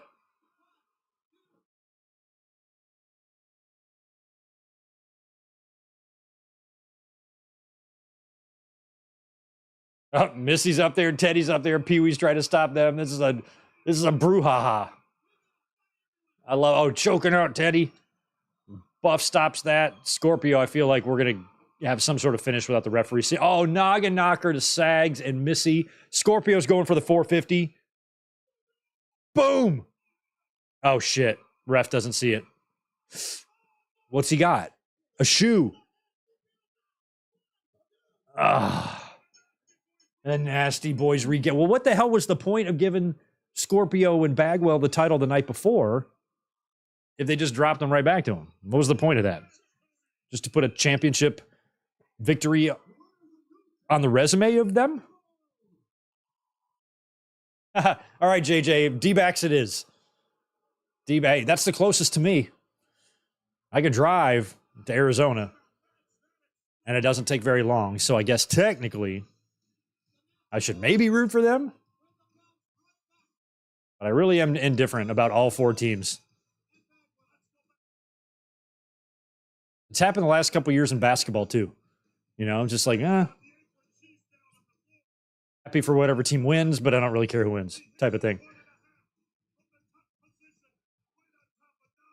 I might actually have something to root for this year in football because I think the Lions are going to make the postseason. How far they get, who knows?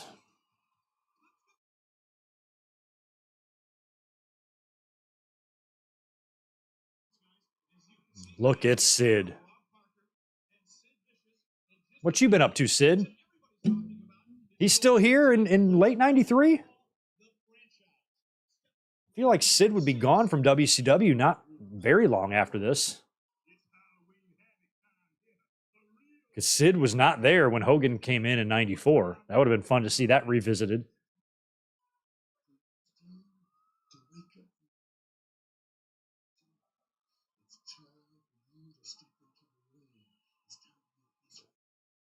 Sid would like leave. He would work USWA. He'd work with Lawler. And then he'd come in as Sean's bodyguard. Like 2 years later.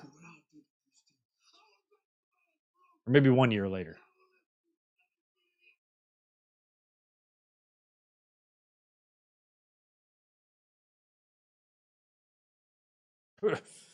Maybe he left. When was the oh, okay, we're back. When was the scissor fight? I thought that was 92. I thought the scissor fight was 92. 3 days before. Holy shit. 3 days before this was the scissor fight? I figured we were right on top of it happening, so he wasn't that cut up. When he lifted his arm there, I thought I could see some sort of something there, but crazy. So he must have left right after this or something, but not been. He wasn't in WCW much longer beyond this.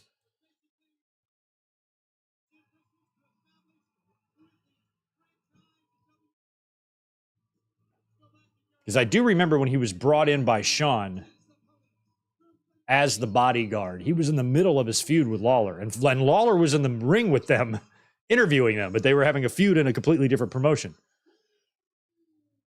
Sting. He's a man called Sting. He's a man called Sting.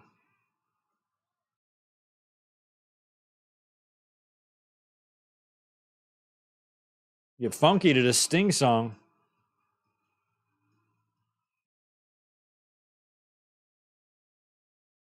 And I did like that. I mean, I lived in North Carolina, and WCW just did have even though by then they were trying to be more national, they still had a Southern vibe to them. Like the music, the presentation just had this, it's hard to describe it. It's probably because I lived there. And I liked that. I liked having that like identity. Watching WCW felt different than watching WWE. And I like that. I like my wrestling promotions to not look the same or to feel differently. I don't want them to do the same shit because what's the point? I want them to have different identities. But WCW just had that vibe to them. I can't believe that scissor fight was just 3 days earlier.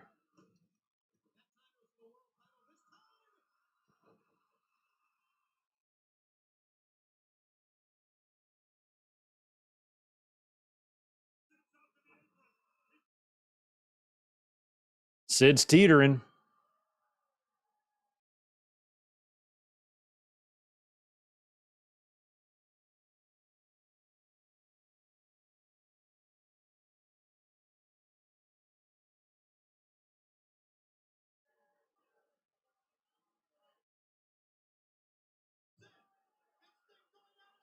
Okay, so it looks like right after this, a week later, after this match,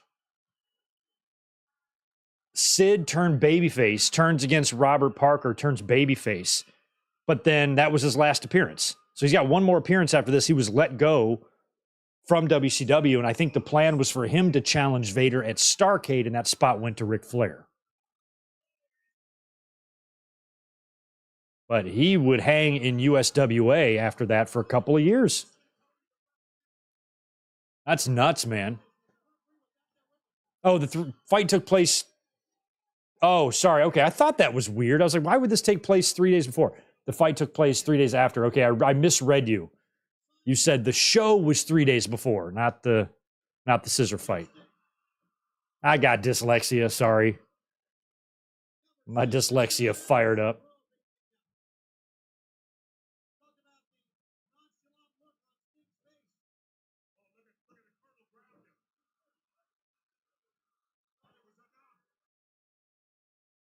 Jokes. Oh, bam. Big choke slam. Yeah, because another thing I thought was weird about that is I thought the scissor fight took place overseas. Tony Schiavone was just touting or promoting an upcoming overseas tour. So I'm like, how did it happen 3 days before? I know why now, because I can't read. That's why.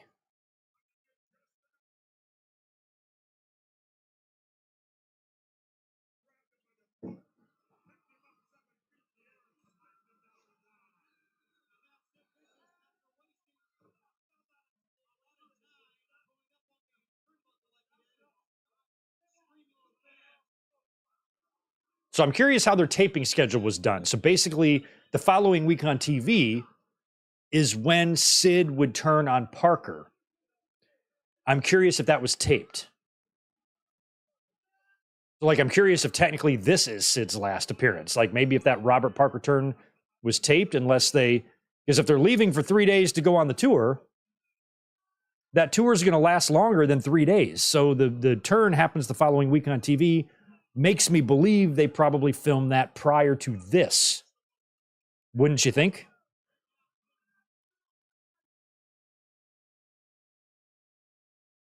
I'll have to look up that video. I've never seen the video of Sid turning face and turning on Robert Parker.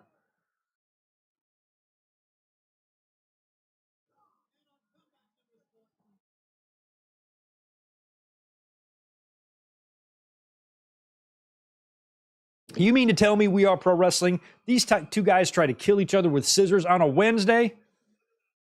I can understand on a Friday or something, but fuck. Wednesday is a weird day to get in a fight.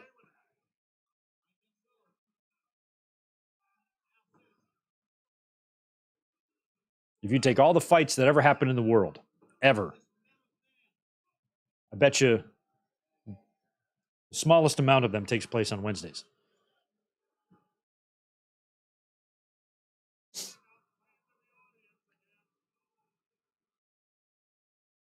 There is something flying around me. Another bug.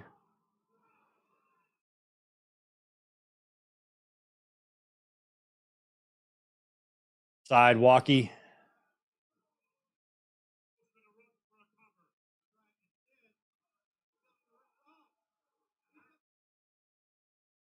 Colonel's choking out the Stinger.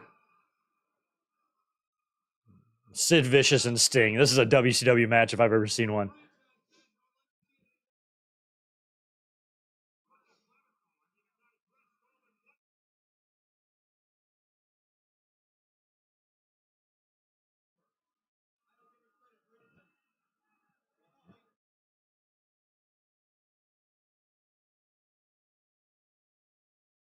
That was a shot with a cushioned chair, not a steel chair.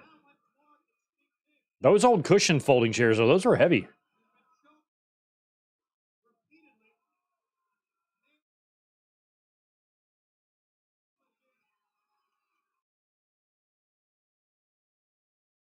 Oh, big choke.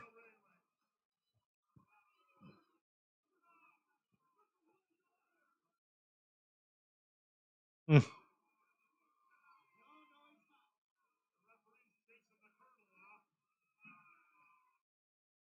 Sid's in ridiculous shape. That's just unnatural. He still look good. He still look the same.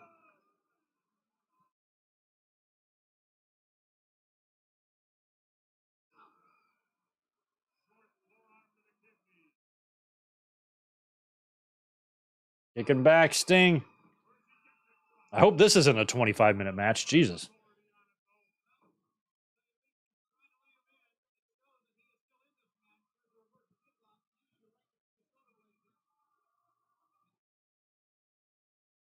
Hmm.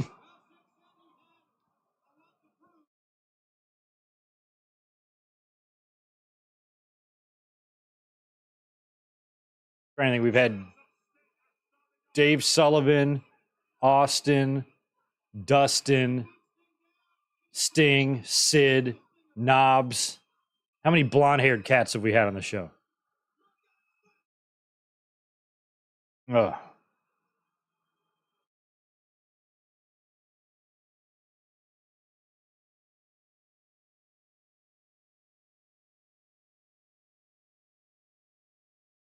Was Sid's hair naturally that curly, or did he get like a perm? That looks like a perm to me.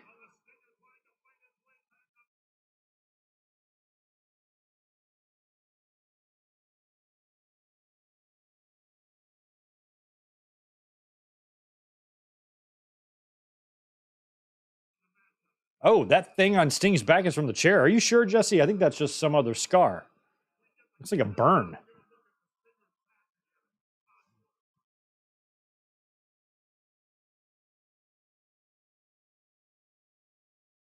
I don't think that's from the chair, Jesse. That looks like an old scab. I feel like it would be bleeding or red if that was something that was from the chair. I thought Sting came into the match with that. I could be wrong.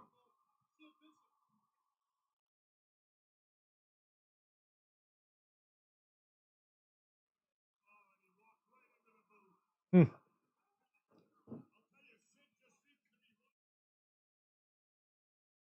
He does.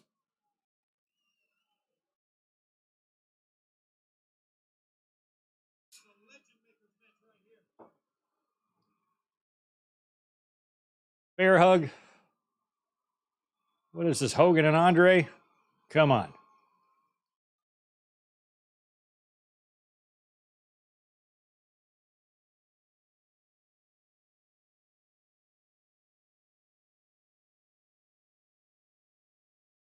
Come on, Sting.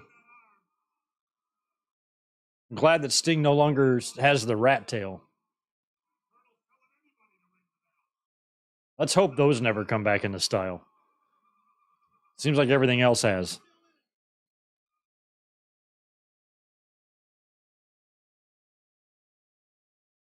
He's out. Oh, slamming his head down.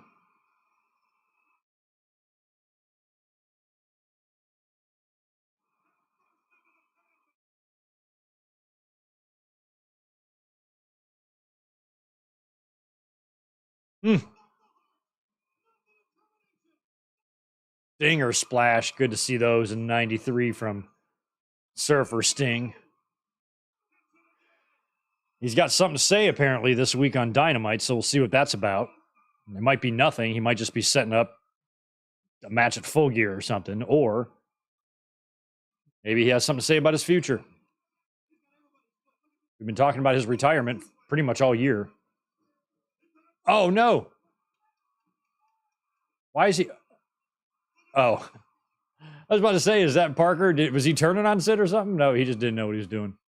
That must lead to Sid turning on him.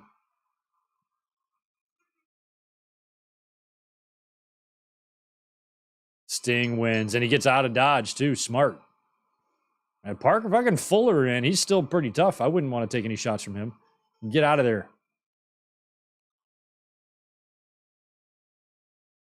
Robert Parker's very mad.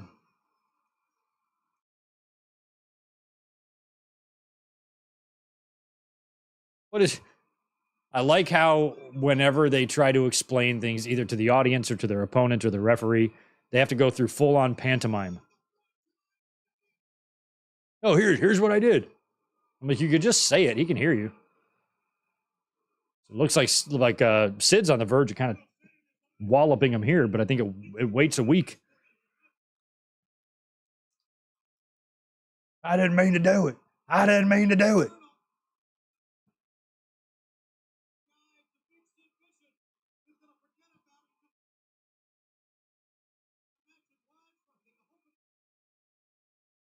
Sid's just trying to get away from him. Get away from me, Colonel. If you want to help, go get me some chicken. How does he not know whose leg he's got? Why don't you look? How stupid are you? It's a pretty good spot there. Parker was good at that stuff, though.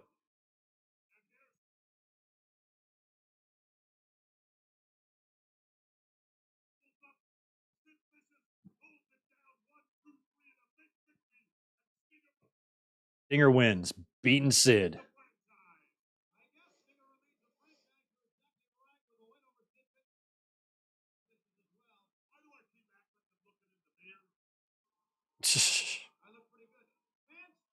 I'm glad you put the second part of your goatee back on there, Schiavone.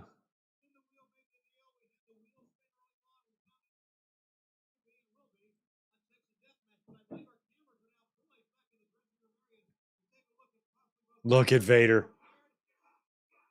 Harley race. I love that Harley was with him. There's Mankind.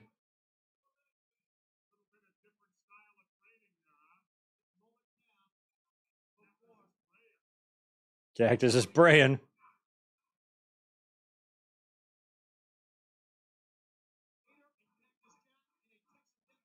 Texas Death Match. They would be future tag team partners under the tutelage of Paul Bearer in just a couple of years. You can't hurt Cactus Jack. Cactus had not yet lost the ear, right? I think that happened the following year. I think. Although I could be wrong on that too. My memory's getting hazy. Here comes Ric Flair and Rick Rude. Pretty cool match on paper. I was a much bigger Rick Rude fan. I just always thought Rick Rude was a boss.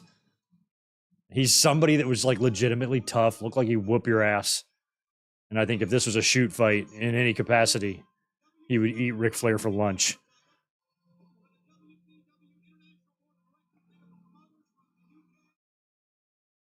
I mean, Flair even drinks pussy-ass drinks. Like, who's this with him? Kimberly? Dixie Carter? Kind of looks like Dixie, doesn't it? Like a young Dixie? Like a young, hot Dixie? Maybe that's his wife. I don't know who that is. Fifi? I forgot about Fifi. Fifi? Oh my God, Jesse. Who is this referee? Oh, okay. I was like, who's this referee? It's Terry Taylor. I forgot.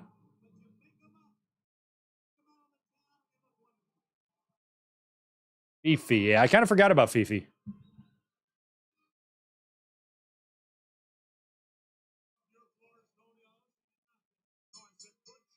Good she. Yeah, I think it would be F-E-F-E, Doug, because if it's what Ray says, then it would be Fi-Fi. Like Wi-Fi. If it's Wi-Fi, how come it's not Fi-Fi?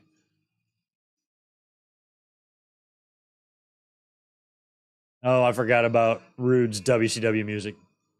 He looked great with that big gold, though.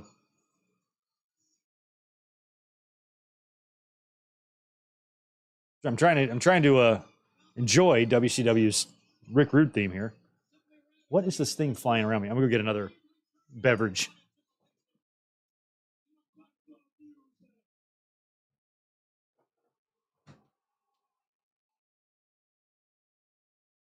Yeah, get Flair out of the ring so he can talk.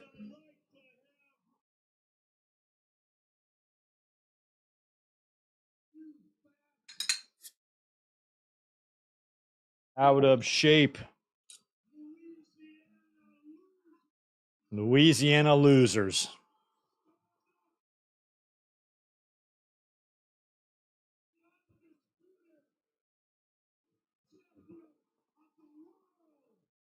Well, it can't be that undisputed because you got another championship belt running around that company. So how undisputed can it really be, Rick Rude?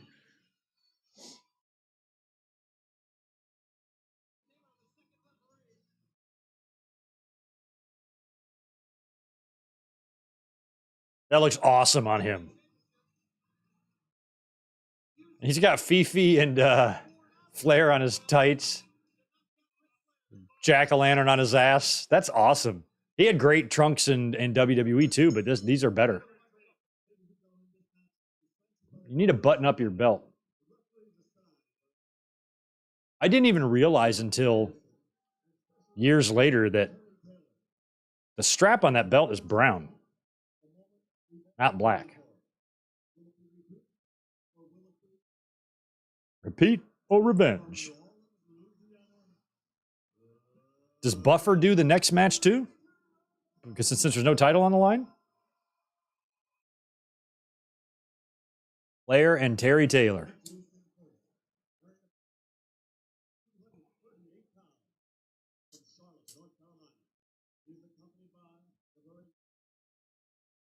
Mademoiselle Fifi. Is Flair a face here, or what's going on?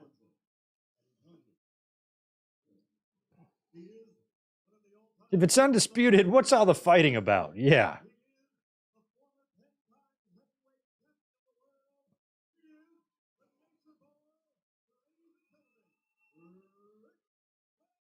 The best Wi-Fi password I ever saw. Hide your kids. Hide your Wi-Fi. Very funny. Oh, pyro. Jesus. Lots of it. Yeah, all of that that's what I'm saying. Flair got, I thought that was the pyro to signal the beginning of the match.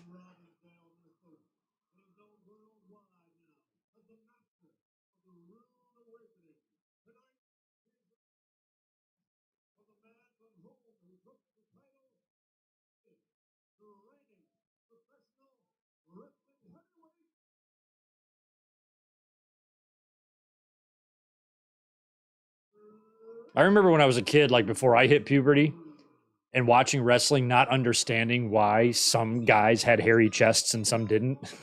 Like I didn't know that like you waxed it, you did that on purpose. So I never really understood. And I remember thinking like when I was a kid, I'm like, I wonder what I'm gonna have. Like I don't know. Turns out I can have whatever I want. Just depends on how you keep your shit up.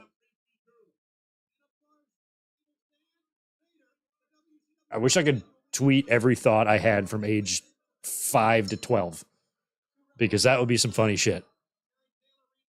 Y'all would be entertained. I have 1 million followers.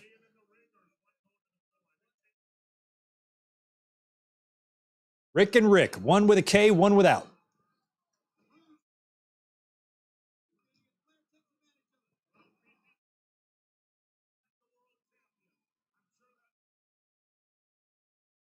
Mm-hmm. Oof. Don't know who wins this either. Well, actually, I think I do because I know that Flair wins the title from Vader at Starrcade. We watched that last year or the year before. Big suplex. I got to take this in. Other than this match, I can't think of too many times I've seen these guys wrestle before. So,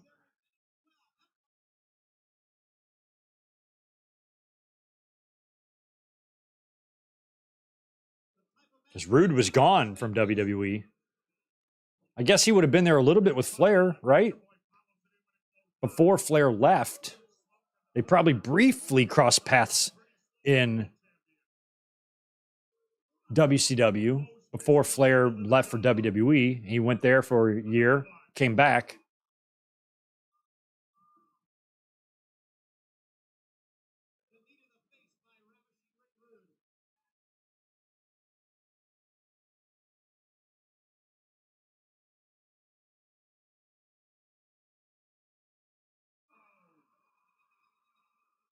Missed. I love the jack-o'-lantern on his gear.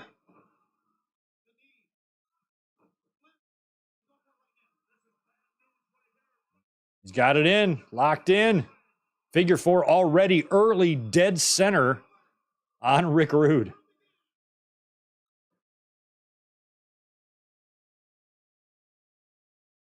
Their whoop, there ain't it. Their whoop, there it ising us. I don't like that at all. They wrestle again in 94. Thanks for that.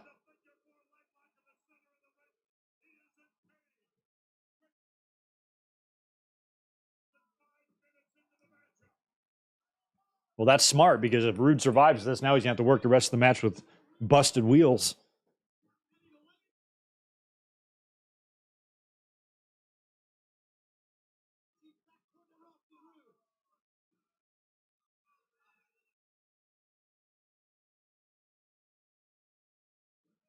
He made it. Well, luckily, Rude's a tall person and he's strong. Flair, another thing that always drove me nuts about him when he wrestled, and this happened to a lot of wrestlers, but it really happens to Ric Flair a lot. His knee pads never stay on. I mean, every wrestler pulls up their knee pads constantly during matches, but Flair's just always were around his shins. You got two referees there. Neither one of them are doing anything about this shit Ric Flair's doing.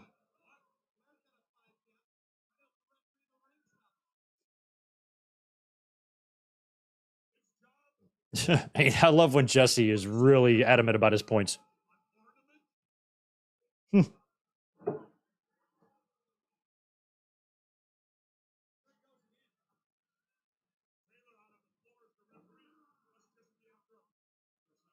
Yeah, that's all the referee's after, Jesse.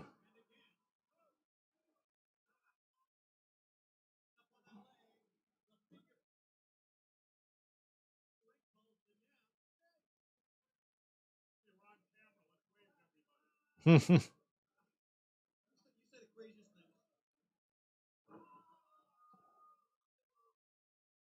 want to see one wrestler just get tossed right over the top rope and just land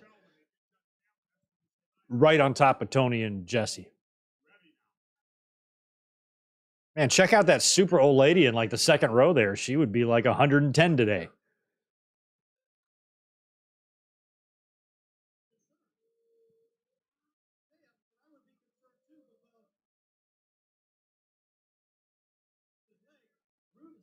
Who was Fifi? I said that. I said that she looks like Dixie Carter. I don't remember who Fifi was. She wasn't anybody's wife, was she?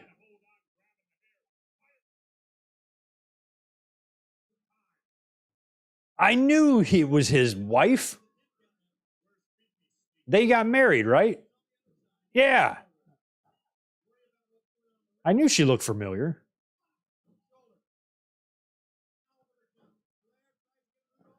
So that would have been, I guess, Wendy, who I think Fifi is the one in that wedding picture with Flair with his tongue all in her. I think that's her. That's his wife. I knew she looked familiar. That's crazy, son.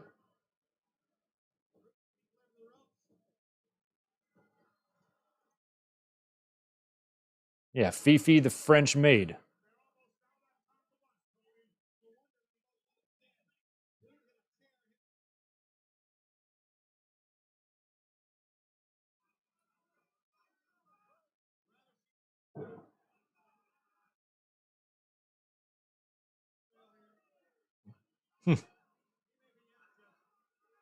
Yeah, Rude and Jesse used to be boys, man. Jesse was very, very pro Rick Rude in WWE. Pretty sure Jesse Ventura and Shivani called SummerSlam together, where Rick Rude lost the title to the Warrior. In '89, we watched that. I think this past year or the year before. That's an interesting one that we should look for. That's something I've never thought about. Having any combination of a commentary team, 2 people, 1 person, 3 people, whatever. But 2 people and only 2 people who have called a show together from WCW and WWE. I can only think of Shivani and Jesse. They're the only ones that I think fit that bill. Because I'm pretty sure they called SummerSlam '89 together. Jesse and Shivani. And now they're calling this one. They might have called other WCW pay-per-views together, Jesse and Tony. I think they did. But I know there's at least one in WWE. Maybe 2 in WWE, because I think they called the Royal Rumble in 90 together. That's kind of interesting. Like, we've had Jim Ross and Cornette like on commentary before in WWE, but I don't think they've ever calling a pay-per-view is just something way more rare. They've got to be the only duo.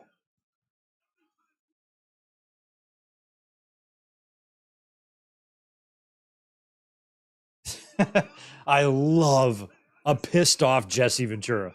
There's nothing better. He is so mad about Terry Taylor's officiating. Okay. Flair took that guardrail shot pretty stiff. I thought he was setting up to blade, but maybe not. Julia, they're divorced already? Okay, I thought that was pretty recent. Well, that didn't take long. The hell with Ric Flair.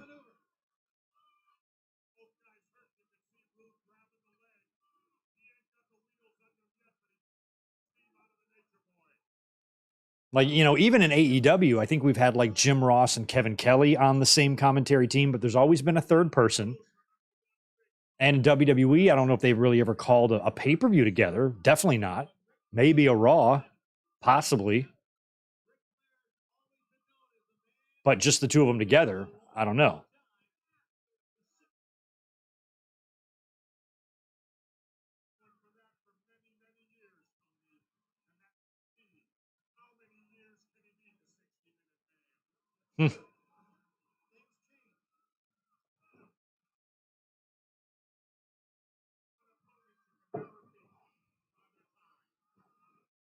I don't think Bobby and Tony ever teamed up to call anything in WWF unless in '89 there was some TV or some primetime wrestlings, perhaps, that maybe they called matches together and then that carried over to WCW. But I suppose it could have happened with Bobby and Tony, but I don't think it did. Oh, yeah, Rick Rude, swivel them hips. That's how you do it, baby. Look at Fifi, the French maid Fifi.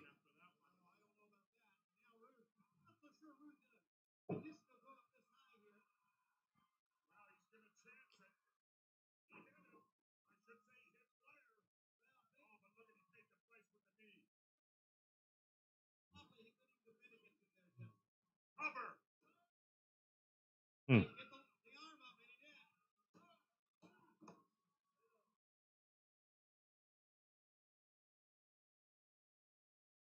Oh, yeah, pull back, chin lock.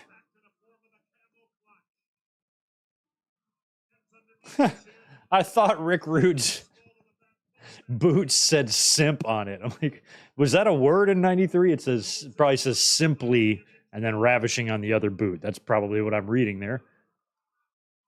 Like, what does his other boot say? Incel?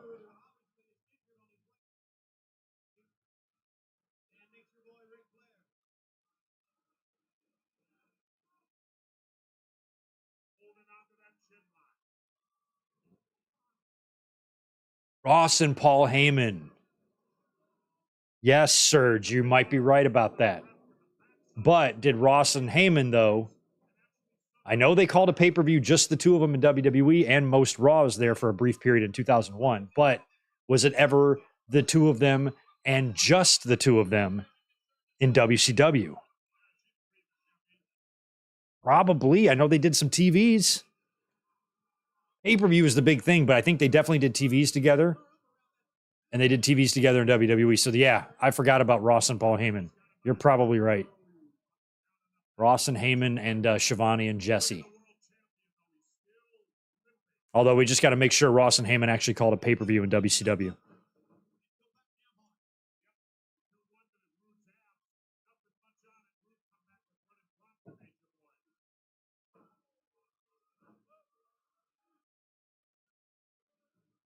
Oh, God.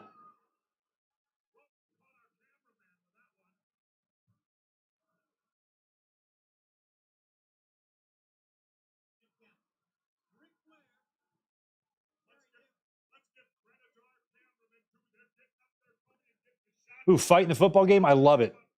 Let's get a fight. Last man standing match. Come on. We're about to enter the fourth quarter on this Giants Buffalo game, and it's only 6-0. Be hilarious if it just ends 7-6. Buffalo just scores one quickie at the end and walks away with a 1-point win. Oh, Jesse. He's so mad at Tony. So I hope they hit you thinking you're me because Tony's wearing a Jesse costume. You're way far away from the ropes. Rude had no problem getting there. No problem getting there at all.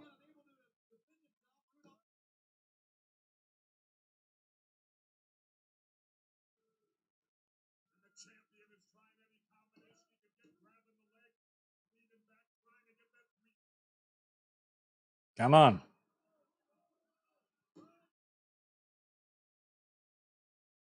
There's a lot of tangling. The hands are already in the ropes, Randy Anderson. You got to just break this whole thing up. No, nothing can continue here. Pee Wee Anderson and Terry Taylor were sitting right there, and they kept counting during each pin attempt, though, even though both men's hands and feet were tied up in the ropes. That whole thing needed to be broken.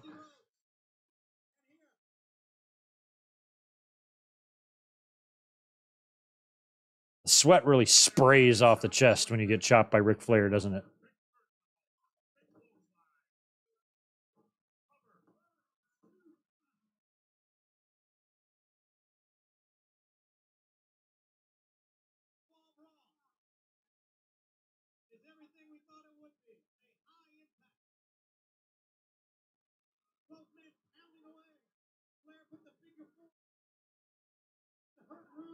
Yeah, Heyman was a manager, but he was just like Bobby Heenan or Jimmy Hart or a lot of guys in WWE. He would do commentary a lot, even as because I definitely know I know there's been shows where him and Jim Ross are welcoming us to the show, and he's got his phone out and all that shit. So WWE did the same thing.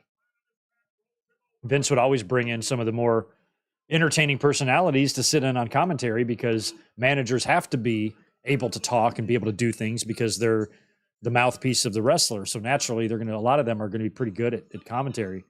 And I think that's why a lot of them did it. Sometimes there'd even be wrestlers doing it, like Piper, like Honky, like Savage, like $1 Million Man.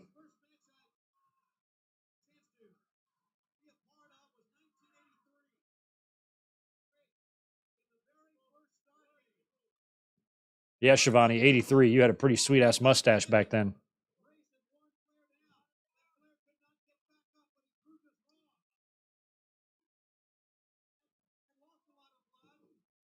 Yeah, Heyman had the Zach Morris is trash phone. Those old school sellies.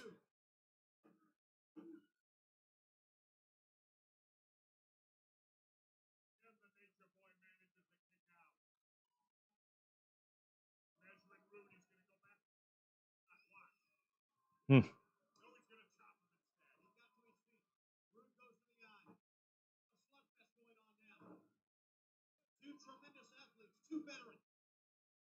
Nice. Flair's got a sleeper.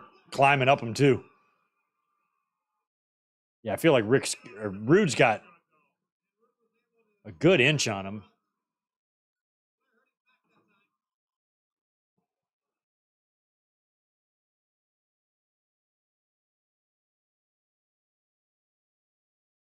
Around this time, both companies were doing the powder blue and the bow tie. They were both doing it. WWE would switch over to the stripes after a while here. I feel like NWA had stripes in the 80s. Oh, hit him with it, too. Hit him with the Rude Awakening on Rick Rude from Ric Flair. And then WCW kind of copied WWE's bow tie shit. And then WWE went to stripes.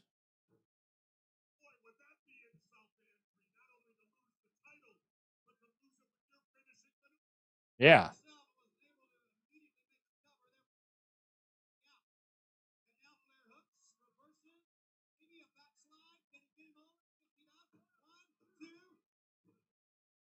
Makes things much easier to go with the stripes because in all the years you would see special guest referees or when Vince would be a referee or when Sonny would be a referee.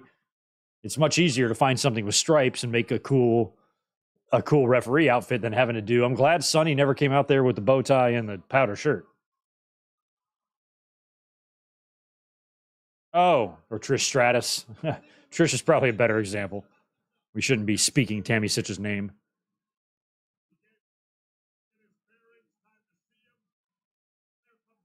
Let's let her just rot in the cold cement hell that she's going to be living in for the next quarter century and take comfort in that.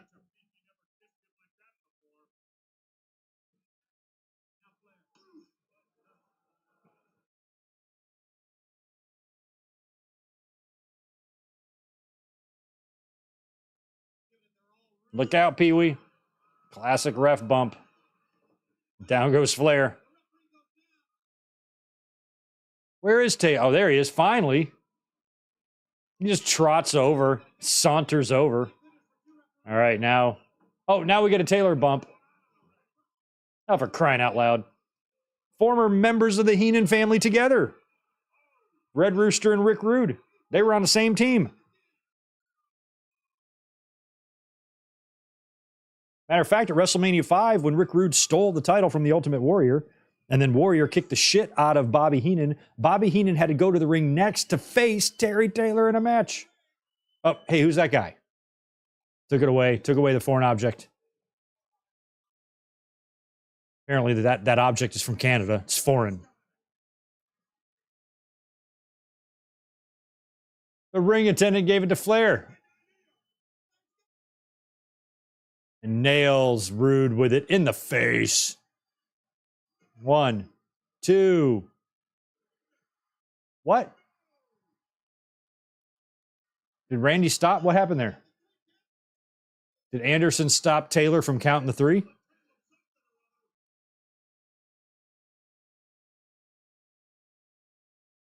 Flair thinks he won.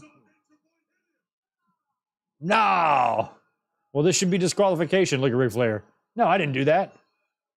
You saw wrong. You're hallucinating. Oh, Rude's going to win by DQ. Okay.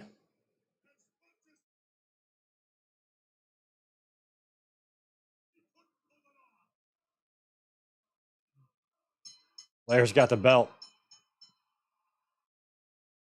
Rude stumbling away. He's got Fifi. What's he doing with Fifi? Oh my gosh. Rude's just taking Fifi away. Here comes Flair. Rick Rude retains his championship. Flair's going to figure 4 him on. This is like fucking Terry Taylor's pulling him away. And leaves town.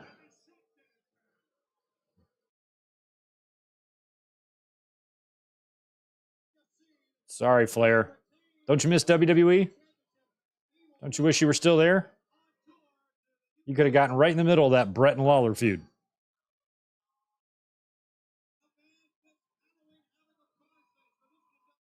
Right around that time, Lawler was probably getting suspended or he had to leave WWE due to more gross accusations. That's when Shawn had to come in and save the day with the Knights. Battle Bowl, November 20th, y'all. Mark it on your calendars.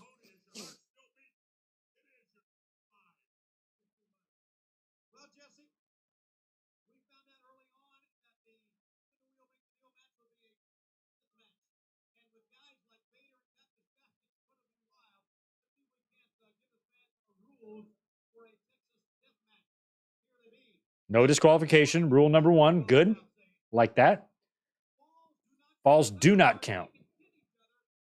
You can pin each other, but it doesn't count. Okay. Got it.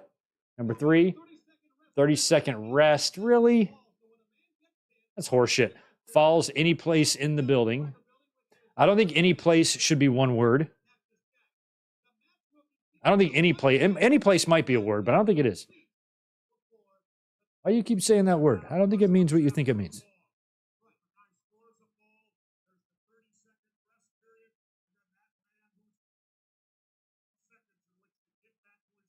Okay. Thank you for laying that out for us.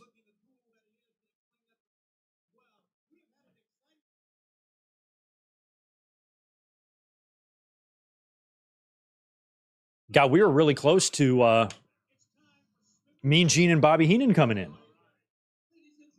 They were both on their way in. Bobby Heenan had another month left in the company. He'd leave right after Survivor Series. And Gene, I think, was maybe already gone. I don't know when Mean Gene debuted. I want to say Mean Gene debuted in 93 and Bobby debuted in the beginning of 94. But I don't remember. All right, this is Vader coming out, I think, right? The noose.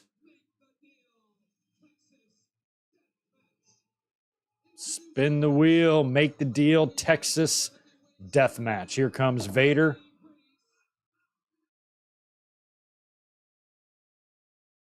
World heavyweight. I had to abbreviate it. I'll be right back.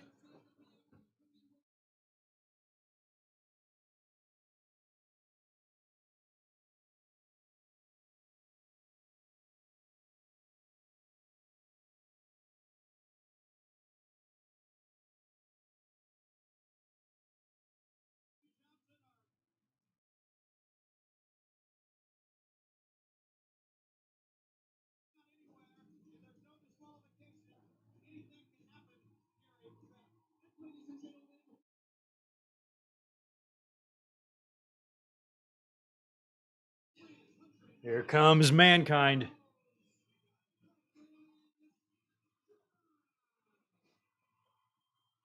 I like Cactus a lot more. I didn't really love this type of gear, but this shit that he had on. I kind of just liked him in the Cactus Jack Wanted Dead or Alive shirt.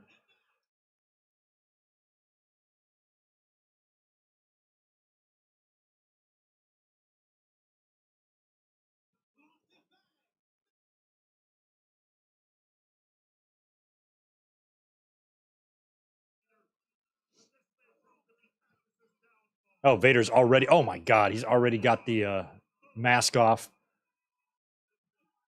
And this is what I just worry about. Cactus Jack is on main event here, pay per view.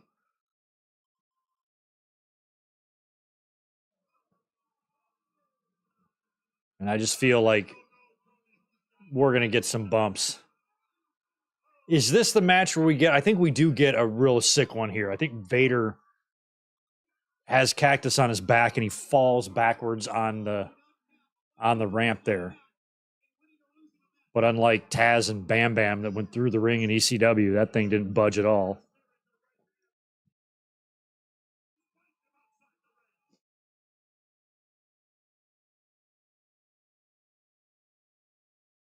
Oh.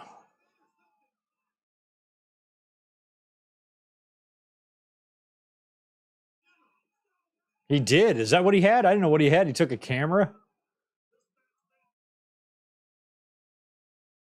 I mean, if I was Jesse Ventura, I would demand better accommodations. He is out there in a folding chair. Look how rusty that chair is. Holy shit. Like Jesse was, if I was Jesse, I'd be like, I want something comfortable. I don't want to be right next to the ring. I'd put that in my contract.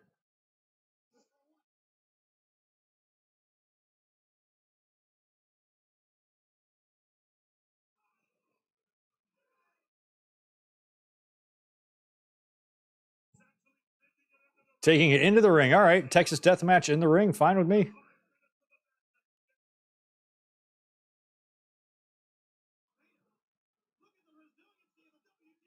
Oh, man. Those clotheslines by Vader. My God.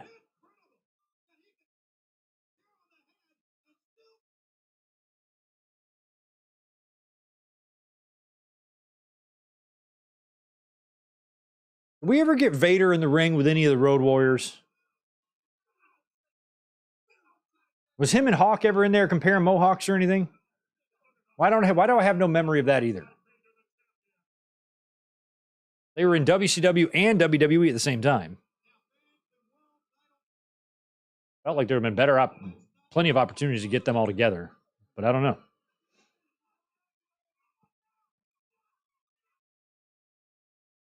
Oh, there we go. Bills just scored 7-6 now.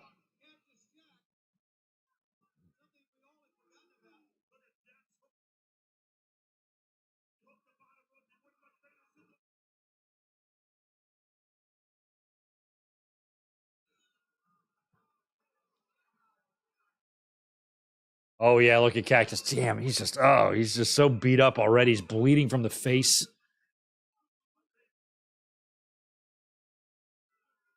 Ooh, who's this camera girl over there? She's doing a good job. She's probably 70 now. Oh. I mean, I don't know what that's built out of, if that's just wood? Just 2x4s and joists and plywood on top or whatever they're building? Or is that What kind of material does that built out of? Because I mean, Vader to be able to land full force on that and not break at all. They love that rusty chair. It's either rusty or bloody. I think it's rusty. Oh, I was about to say, does Harley still take bumps? He kind of does. He's only about 4 years out of the ring by that point.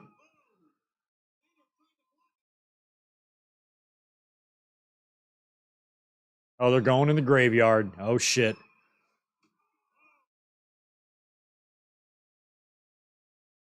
Vader, he's sliding up. He's getting in position for something. Oh, there's a hole there. Is he going to throw him in the pit? Yep. They're in the grave, buried alive. Wow, buried alive before it actually happened. I never knew that Cactus went inside of a hole with a gravestone before buried alive. Learn something new every day.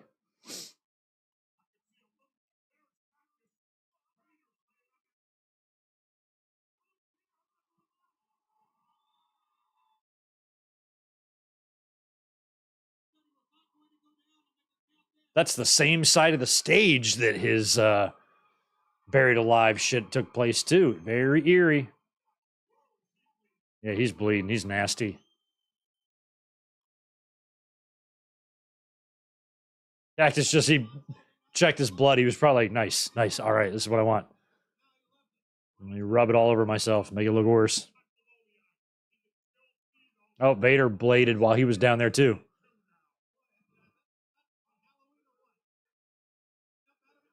Vader coming out of the grave. I almost made that my thumbnail. Oh.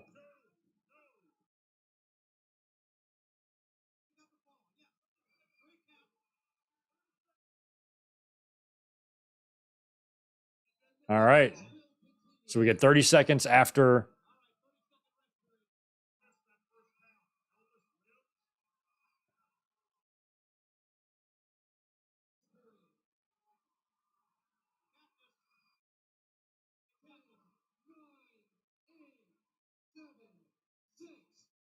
Why am I confused again?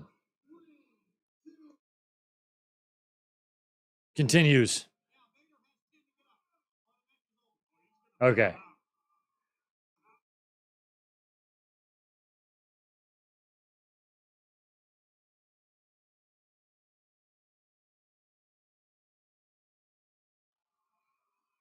Oh, that's a New Japan table.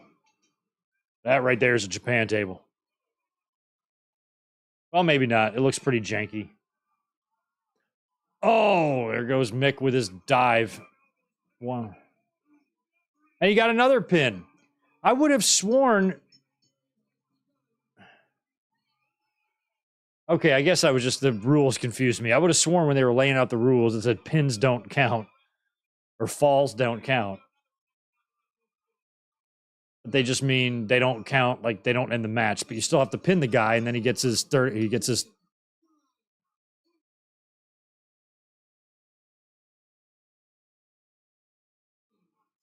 Is he up? He barely looks up. He's up. I guess I was kind of confused on the rules. So after you pin him, then there's a 30-second rest. Then you have to beat the count by 10. And then if you don't, it's over. No, Vader just pulled down Cactus.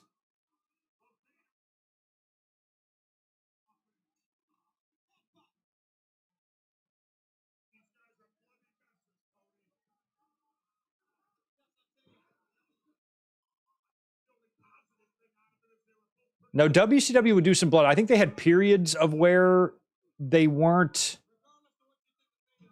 bleeding, but WCW had less of those restrictions than WWE. WWE had a few times throughout their history where they weren't doing blood, just flat out not doing it at all. And this was probably one of those times, too, around 93. Oh, God. Tables in the ring. Japanese table in the ring.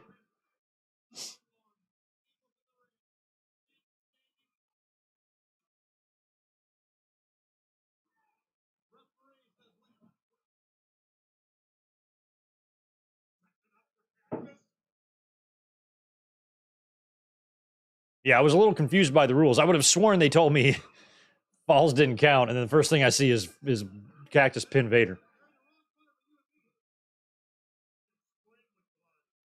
Oh, yeah, I bet you guys are getting sprayed with blood.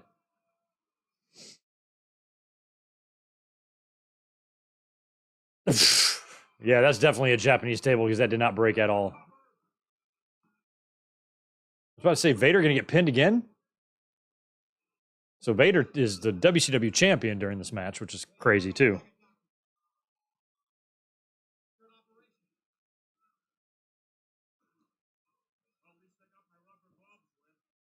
Well, I'm glad I don't feel stupid for not kind of understanding. I thought I was paying attention to the rules. I read them out loud to you guys. And then I just got lost somewhere. This is a confusing match.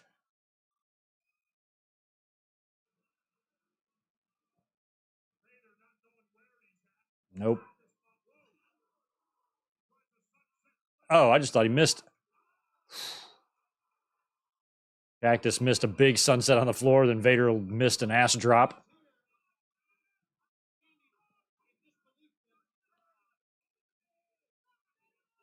Hit him in the head.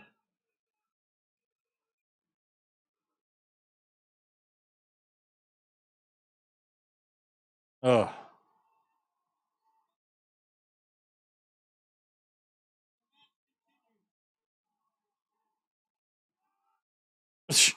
I don't know what Cactus was even trying to do there.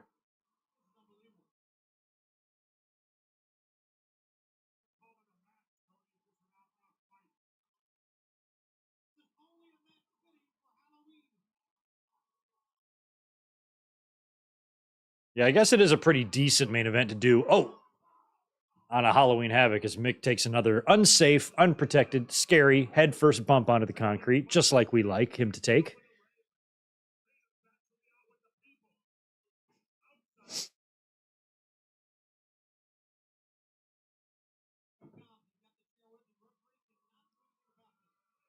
Oh my God. Did you see how he hit him with that chair? He's got a taser. Either that or he's going to give himself a shave. Oh, he does have a taser. Harley Race, he got a taser. He's going to tase Cactus.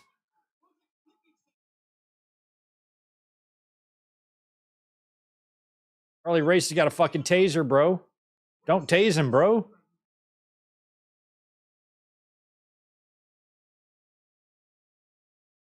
Nick Patrick, are you going to miss this tasing? If there's no rules and there's no disqualification, why are you hiding anything from the referee? Tase the shit out of him. What's the difference? Oh, he's going for the Mooney. He's going for the Mooney. Be careful, Vader. Hit it. He hit it. Wasn't great, but he hit it. 3, pins him.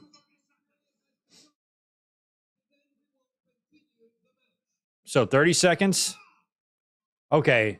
So the 10-second rule after isn't necessarily necessary. It's just if the 30-second rest period ends and you're not up yet, then you got to start counting just like it would be in a match. Okay, I get it. Because that was the part that was throwing me off. Because Cactus could just be standing right up right now and then just wait out the 30 seconds and then you're right back at it. There's no extra count necessary. Here comes Nick counting again. All right, so that kind of clarifies it a little bit more for me.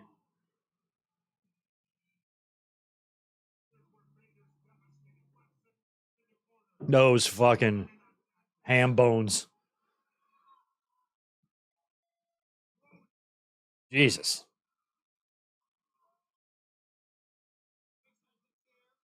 They love that specific disgusting chair.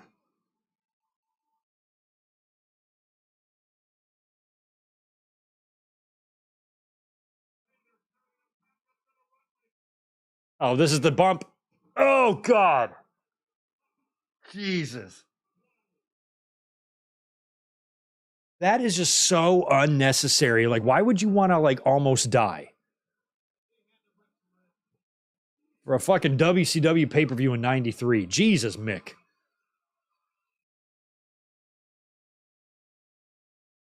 You got to give him time to get up. God damn. Ugh.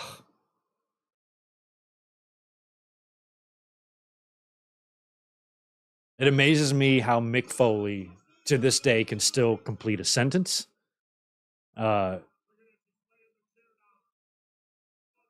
Still knows what's going on. Still has a sense of humor. Is still super smart. Considering everything that his body and his noodle have been through.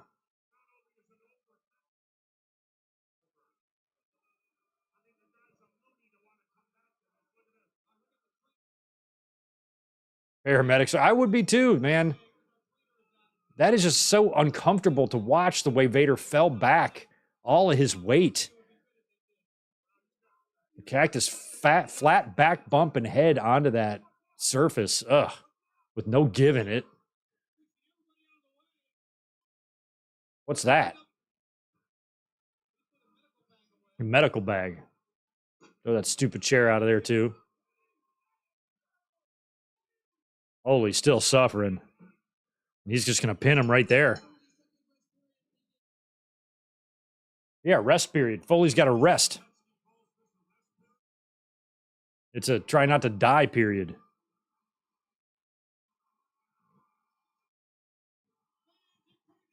Oh, Harley's there's the taser. I knew we were going to see it again. Why is he hiding it, though? Why don't you just hop up there and tase Foley in the balls? What's this? What does that mean? Why were they counting there? I don't even know why they were counting over the loudspeaker just then. Okay, the match continues. Okay, there he is. Tase him. Waiting so long. He didn't even do it. All those volts of electricity. Okay, I see. Well, I see what they were trying to do, but the delivery was awkward.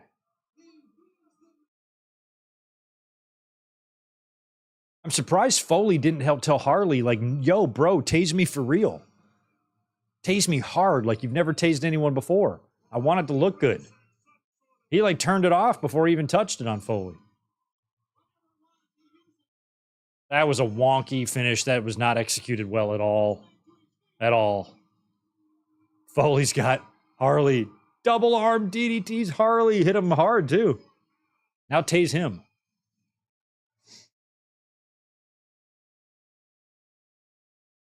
Well, if there's no title on the line, I guess what's the difference, but... What's that thing? Is that like a crab or a scorpion, I guess? And Jack closes out a pay-per-view in 1993. That's pretty awesome.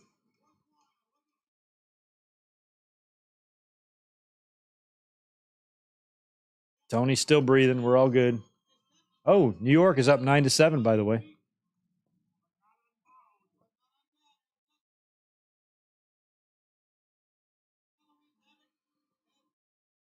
It's been a treat for me too, dudes. Jesus, what a card. Maybe some of the matches weren't as great as I was hoping they would be, but just on paper, this one just looked phenomenal. I'm like, how can we not watch this? All right. We got the credits. There's Virgil Runnels, Tony Schiavone, Craig Leathers, all these names. Holy shit. All right. Well, that is a wrap on Halloween Havoc. We're going to continue our Halloween Havoc tradition next week. We're going to do Halloween Havoc 1994. This is going to be another match featuring Ric Flair in a cage match against Hulk Hogan.